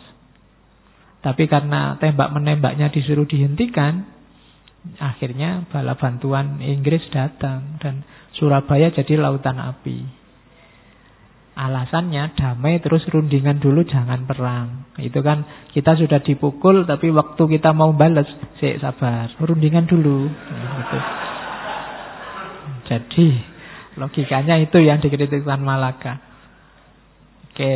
Ya dalam banyak hal Soekarno bagus dan sangat bagus, tapi beberapa dikritik oleh Tan Malaka. Terus dia mengusulkan ini, gerilya politik ekonomi. Itu yang pakai istilah gerpolek. Jadi bagi Tan Malaka perjuangannya orang Indonesia itu dibagi dua fase. Yang pertama musim jaya bertempur, dan yang kedua musim runtuh berdiplomasi. Jadi kita itu dulu jagoan loh waktu perang, penjajah pontang-panting. Sampai akhirnya diplomasi habis. Dan banyak cerita kan yang arahnya ke situ. Pangeran Diponegoro itu Belanda tidak bisa mengalahkan. Tapi begitu beliau mau diplomasi, jatuh. Jadi fase perjuangan Indonesia rata-rata juga begitu. Jaya bertempur, tapi kemudian runtuh berdiplomasi. Akhirnya membangunnya lebih susah lagi. Jaya bertempur itu ya dari 17 Agustus sampai 17 Maret 46. Setelah itu era diplomasi dan kita runtuh. Termasuk perjanjian terakhir, konferensi meja bundar. Itu kan banyak yang lepas dari Indonesia. Jadi gara-gara apa? Ya terlalu banyak diplomasi. Kita tidak sadar akhirnya wilayah kita justru banyak yang dicaplok oleh penjajah. Dan akhirnya kita tidak merdeka 100%. Baik dari sisi kebebasan berekspresi maupun keluasan wilayah. Makanya kemudian nanti Tan Malaka ingin agar Indonesia itu merdekanya 100%. Meskipun dia punya banyak sekali halangan dan pada akhirnya dianggap mengancam oleh pemerintah dan lahirlah kematiannya yang misterius tadi. Terus, nah ini analisisnya Tan Malaka. Maka kita perlu revolusi. Cuma revolusi butuh pemimpin yang revolusioner. Tidak bisa pemimpin yang tidak ganas. Pemimpin yang tidak revolusioner. Cirinya apa pemimpin revolusioner itu? Yang pertama, itu kan kalimatnya Tan Malaka. Seorang pemimpin harusnya seorang yang cerdas dan mampu memimpin satu pergerakan revolusioner. Itu pasti. Kayak Nabi dia harus fatona. Kalau tidak cerdas, kasihan anak buahnya. Nanti anak buahnya yang harus banyak menjelaskan. Wong dia tidak dong-dong. Nanti malah ngerusak. Bingung dijelasin balik-balik. Hahe aja. Hah? Apa? Sumpek itu anak buahnya. Pemimpin harus cerdas. Jadi kalau kuat fisik atau sehat fisik bisa diatasi. Tapi kalau tidak sehat mental, apalagi tidak cerdas, itu berat bagi seorang pemimpin. Karena dia yang harus ngatur. Makanya Plato itu teorinya raja filosof. Yang jadi raja harus filosof. Bukan tentara, bukan pedagang, bukan. Tidak. Kalangannya harus kalangan filosof. Kenapa? Butuh kualifikasi nomor 1, cerdas. Kalau sudah cerdas, ia dapat memberikan pertimbangan dan memperkirakan arah perjuangan yang akan berjalan. Jadi dia bisa memprediksi, melakukan kalkulasi-kalkulasi rasional. Itu yang dibutuhkan dari seorang pemimpin. Pemimpin bukan moderator. Moderator yang silahkan ngomong, ada pertanyaan, silahkan dijawab, menurut. Itu bukan pemimpin. Jadi dia yang harus mempertimbangkan dan memberikan. Dan bukan MC juga, cuma malam ini kita silahkan ngomong Pak. Kita akhiri, itu bukan pemimpin. Jadi pemimpin yang harus menguasai masalah.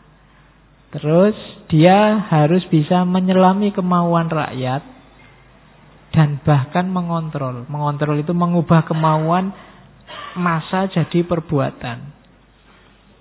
Bisa menggerakkan. Itu pemimpin yang bagus.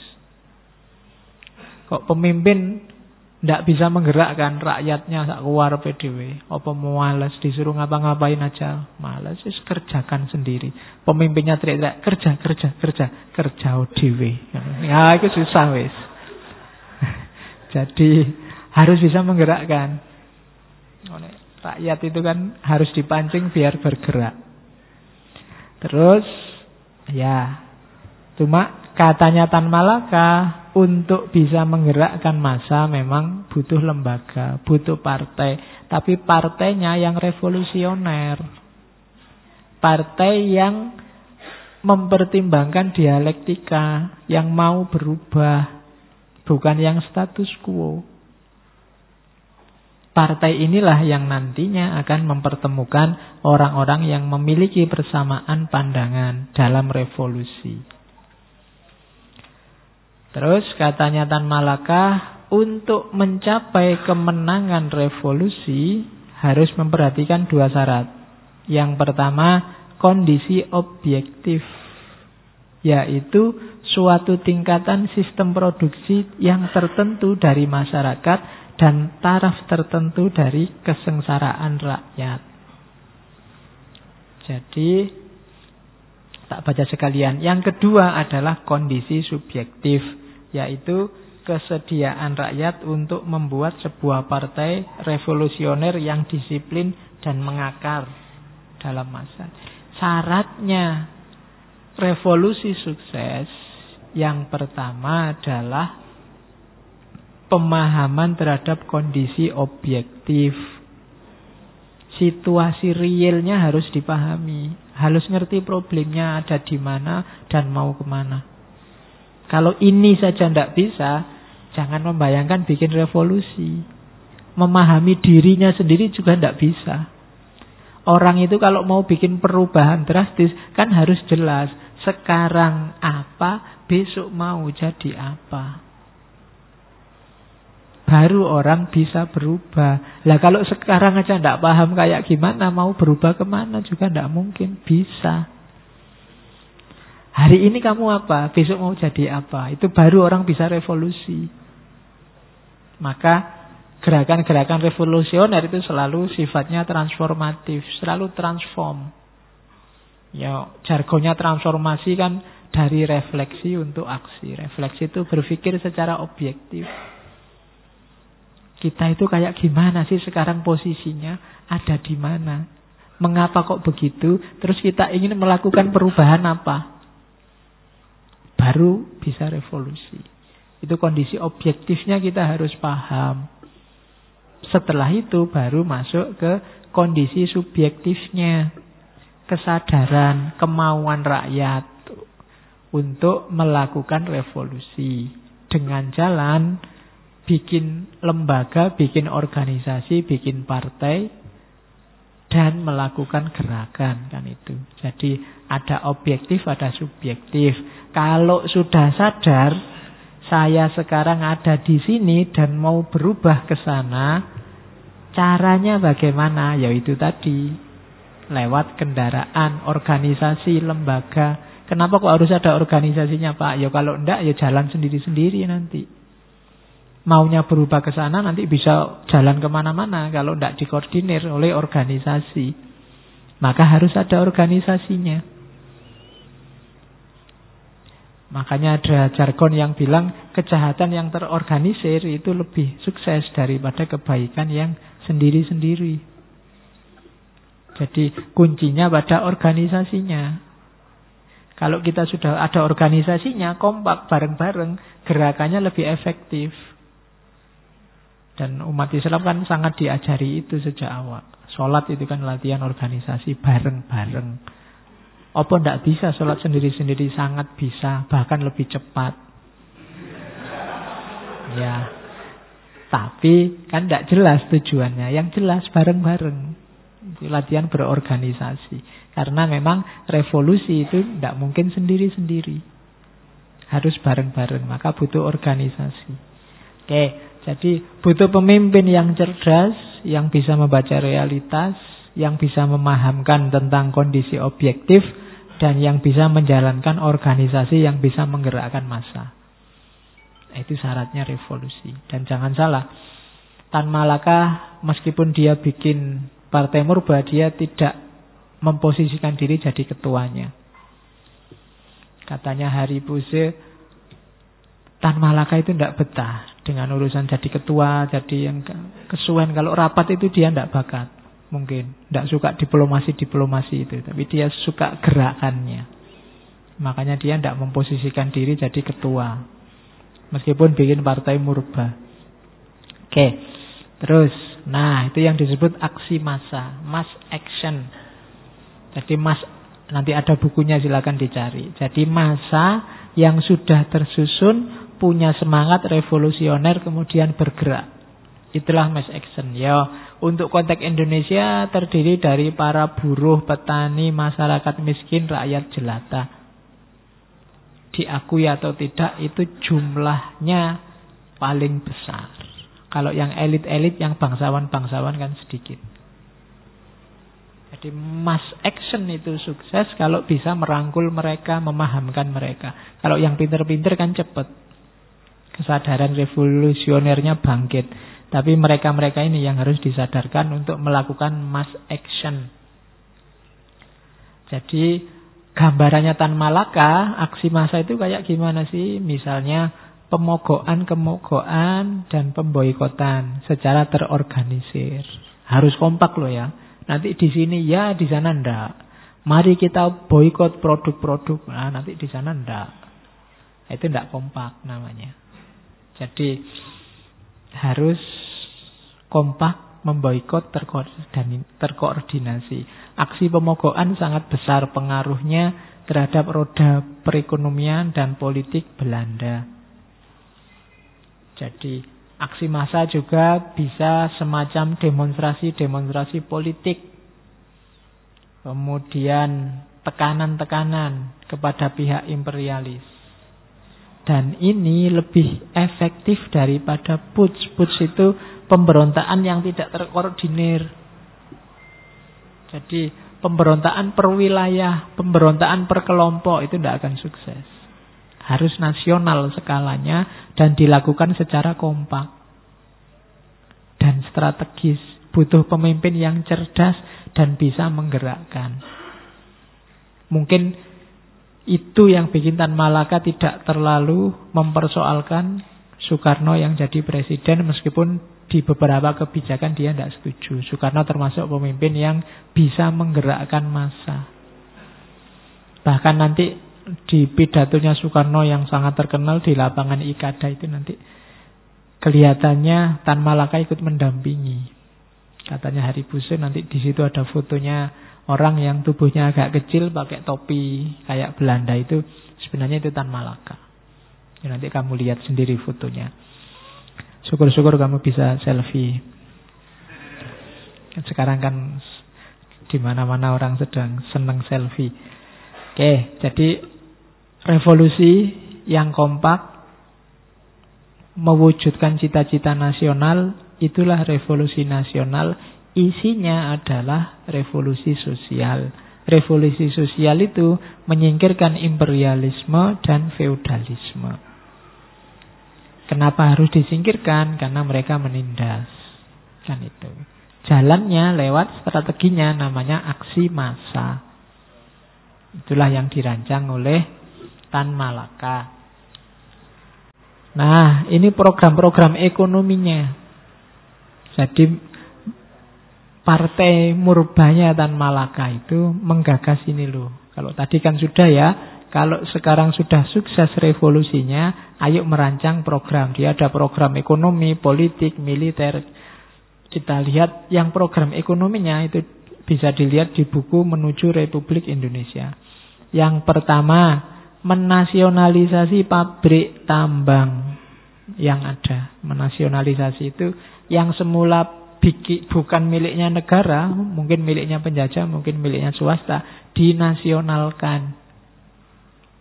Ini kan prinsip sosialisme. Sumber daya yang dibutuhkan orang banyak tidak boleh dimiliki oleh individu. Harus negara yang menguasai. Nasionalisasi. Nah, jangan kebalikannya.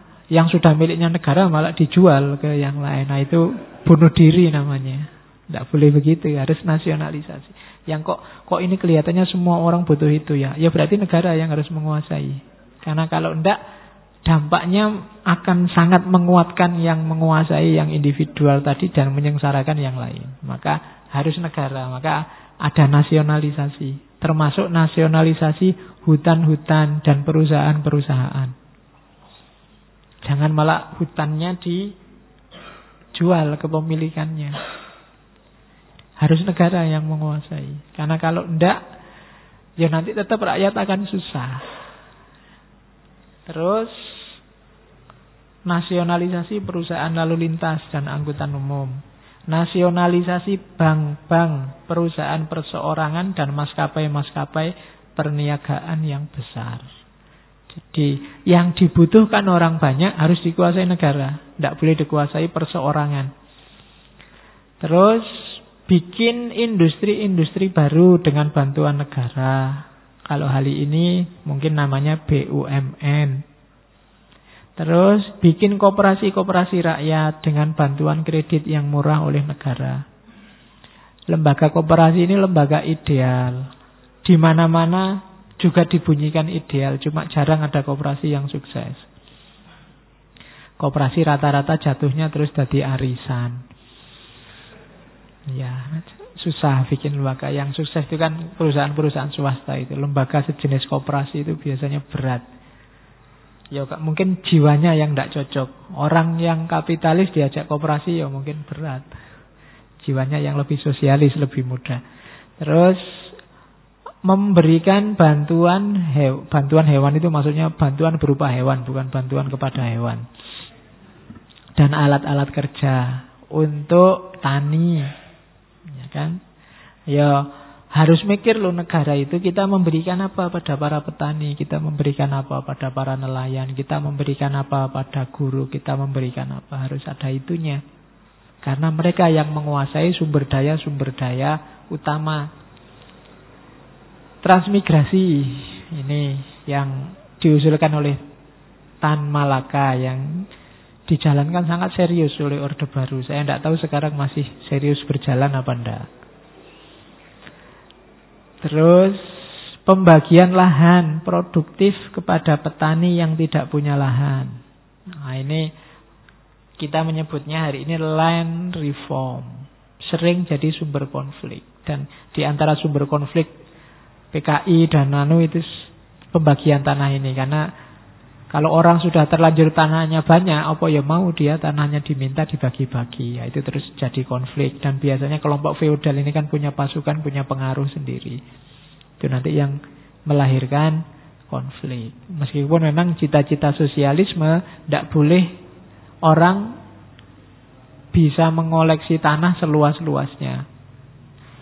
Itu nanti membahayakan negara. Kalau orang bisa beli pulau, kalau orang bisa beli tanah tidak ada batasnya, itu juga membahayakan. Jadi harus ada batasnya. Kalau boleh kan nanti orang paling kaya, Neymar yang baru transfer 3, sekian triliun itu, nanti dia tidak cuma beli tanah ke sini, beli pulau. Nah, itu kan susah, harus ada batasnya. Oke, dan yang ke-10 ya, menghapuskan sisa-sisa tanah dan membagikan kepada petani yang melarat dan proletar. Jadi ini program ekonominya. Kalau program pendidikannya ya lumayan.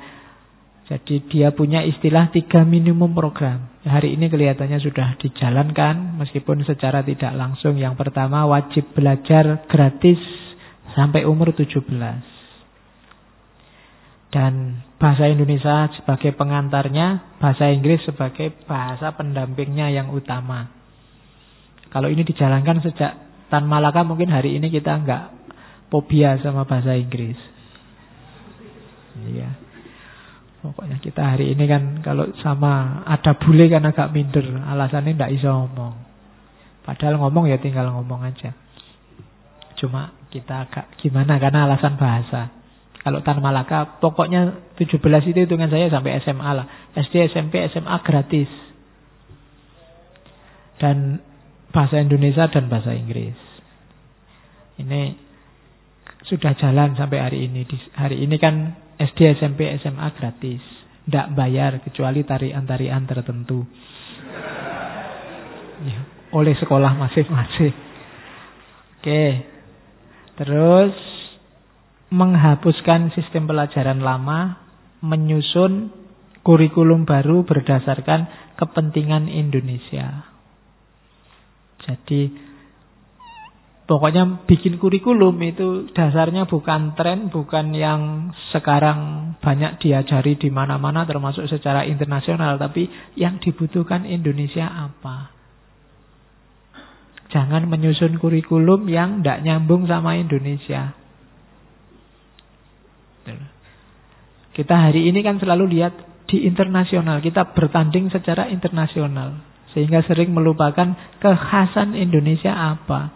Ilmu yang dibutuhkan untuk berkiprah memberi manfaat banyak di Indonesia itu apa, kan gitu.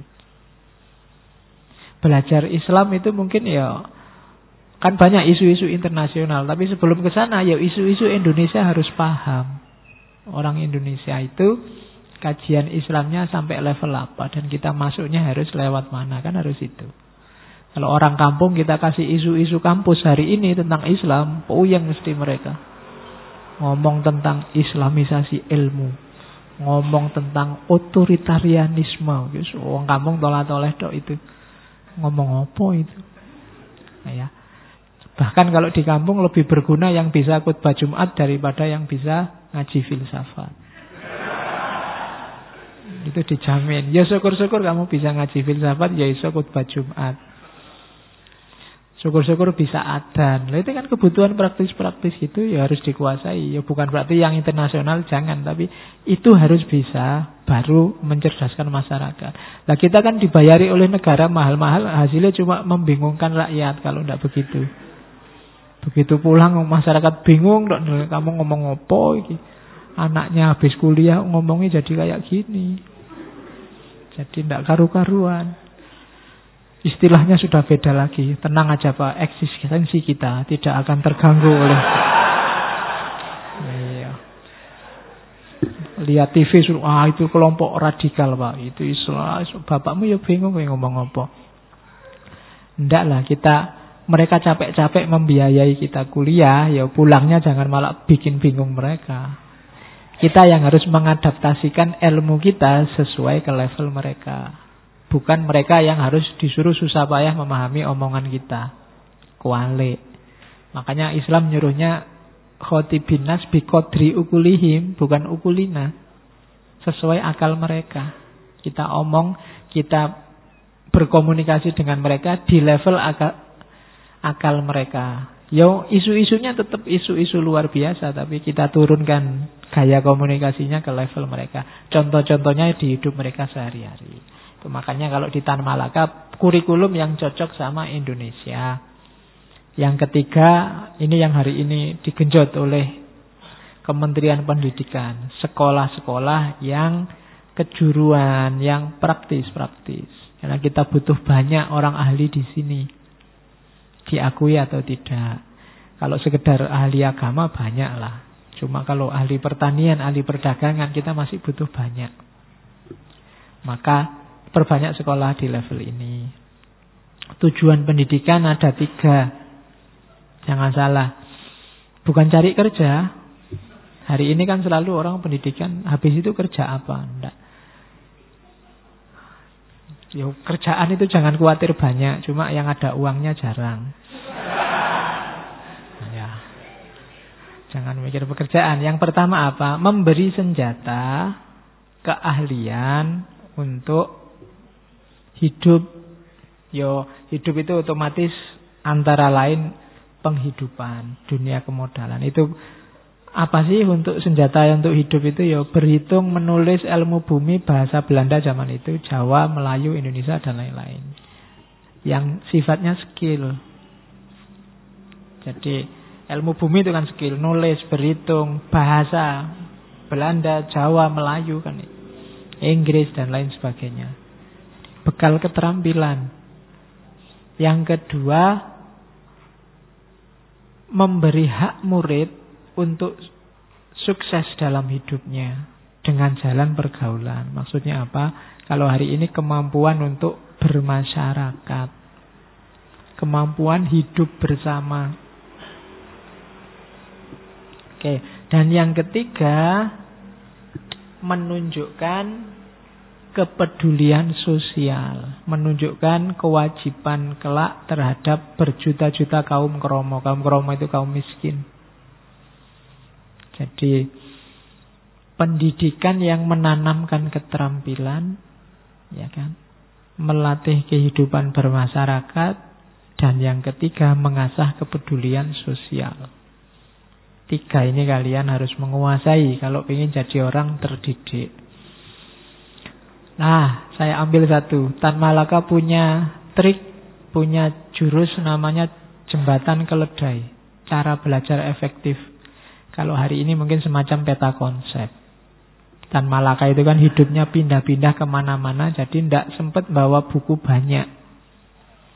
Meskipun nanti ketika dia tewas di Kediri, itu peninggalannya sebenarnya bukunya banyak.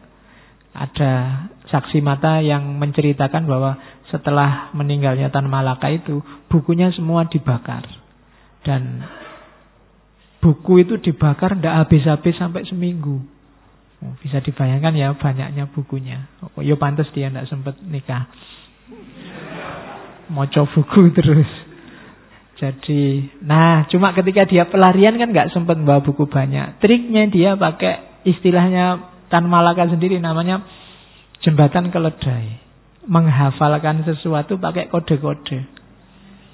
Jadi kode-kode itu dari istilah A nanti konotasinya ke istilah yang lain, yang istilah ini punya konotasi lagi ke yang baru dan seterusnya. Misalnya dia menyatakan sendiri tentang kasus perang 2 negara. Dia pakai jembatan keledai Avia Gumi. Itu contoh dari Tan Malaka langsung. A-nya itu armamen, pasukan. kekuatan militer. Cuma A yang sama, yang kekuatan militer itu hubungannya sama angkatan laut, angkatan udara, sama angkatan darat. A-nya itu air, udara, land, darat, dan sea, kan? ALS. Dari A yang armamen, militer, terus ke air, laut, udara, dan terus begitu. F-nya itu finance, keuangan. Jadi penentunya yang menang dalam perang itu siapa yang militernya kuat, keuangannya kuat, A-nya apalagi, terus begitu. Itu namanya jembatan keledai. Kalau hari ini kalau ada gambarnya mungkin semacam peta konsep, mind map.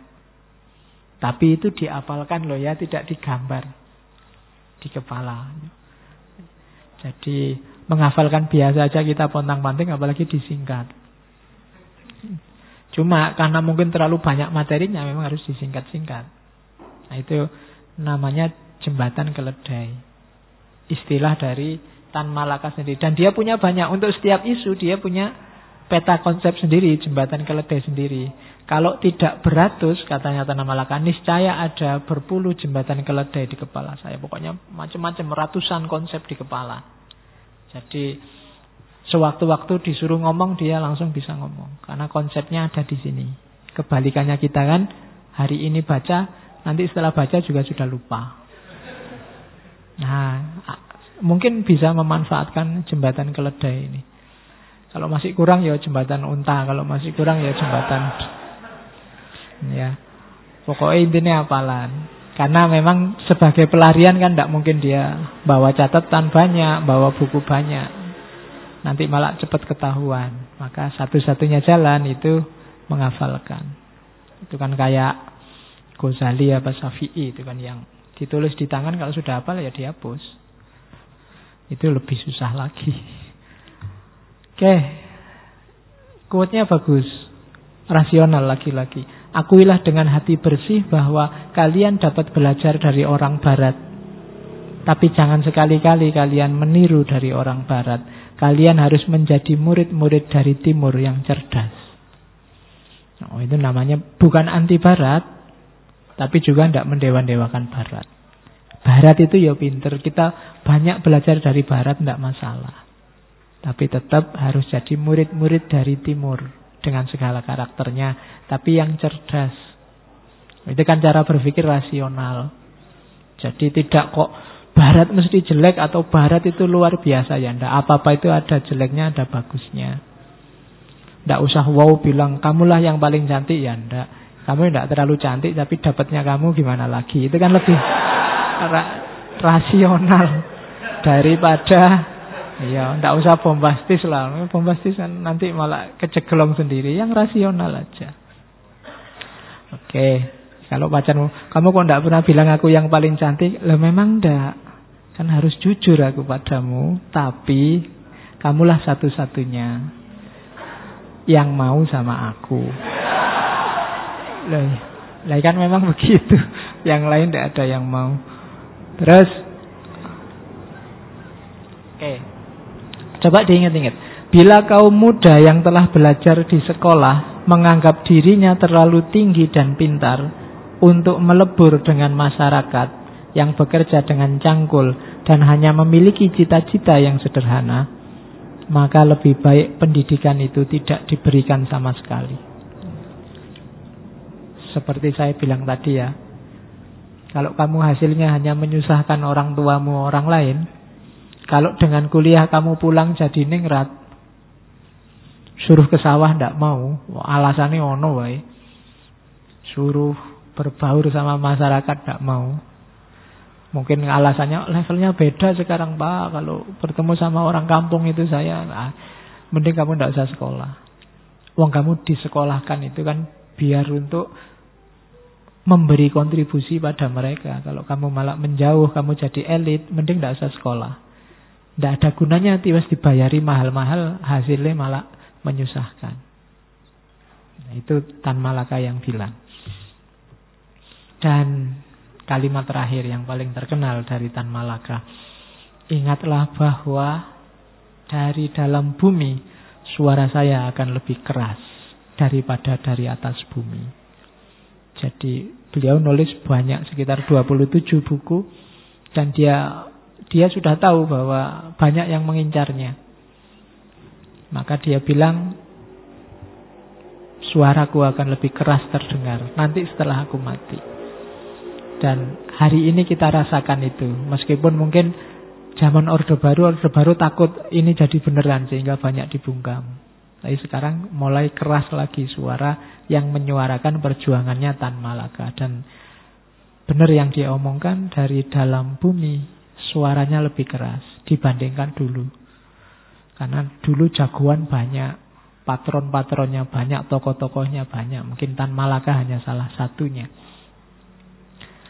Dan dia sering disingkirkan, dipinggirkan, dipenjara. Sehingga di Indonesia sendiri dia gaungnya tidak luar biasa zaman itu. Meskipun dia juga legenda di zamannya. Dan dari dalam bumi kita dengar lebih jelas, lebih keras apa maunya Tan Malaka.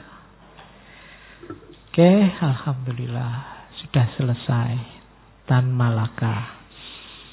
Minggu depan kita lanjutkan tirakatan. Saya bilang tadi ya tirakat sebentar lah.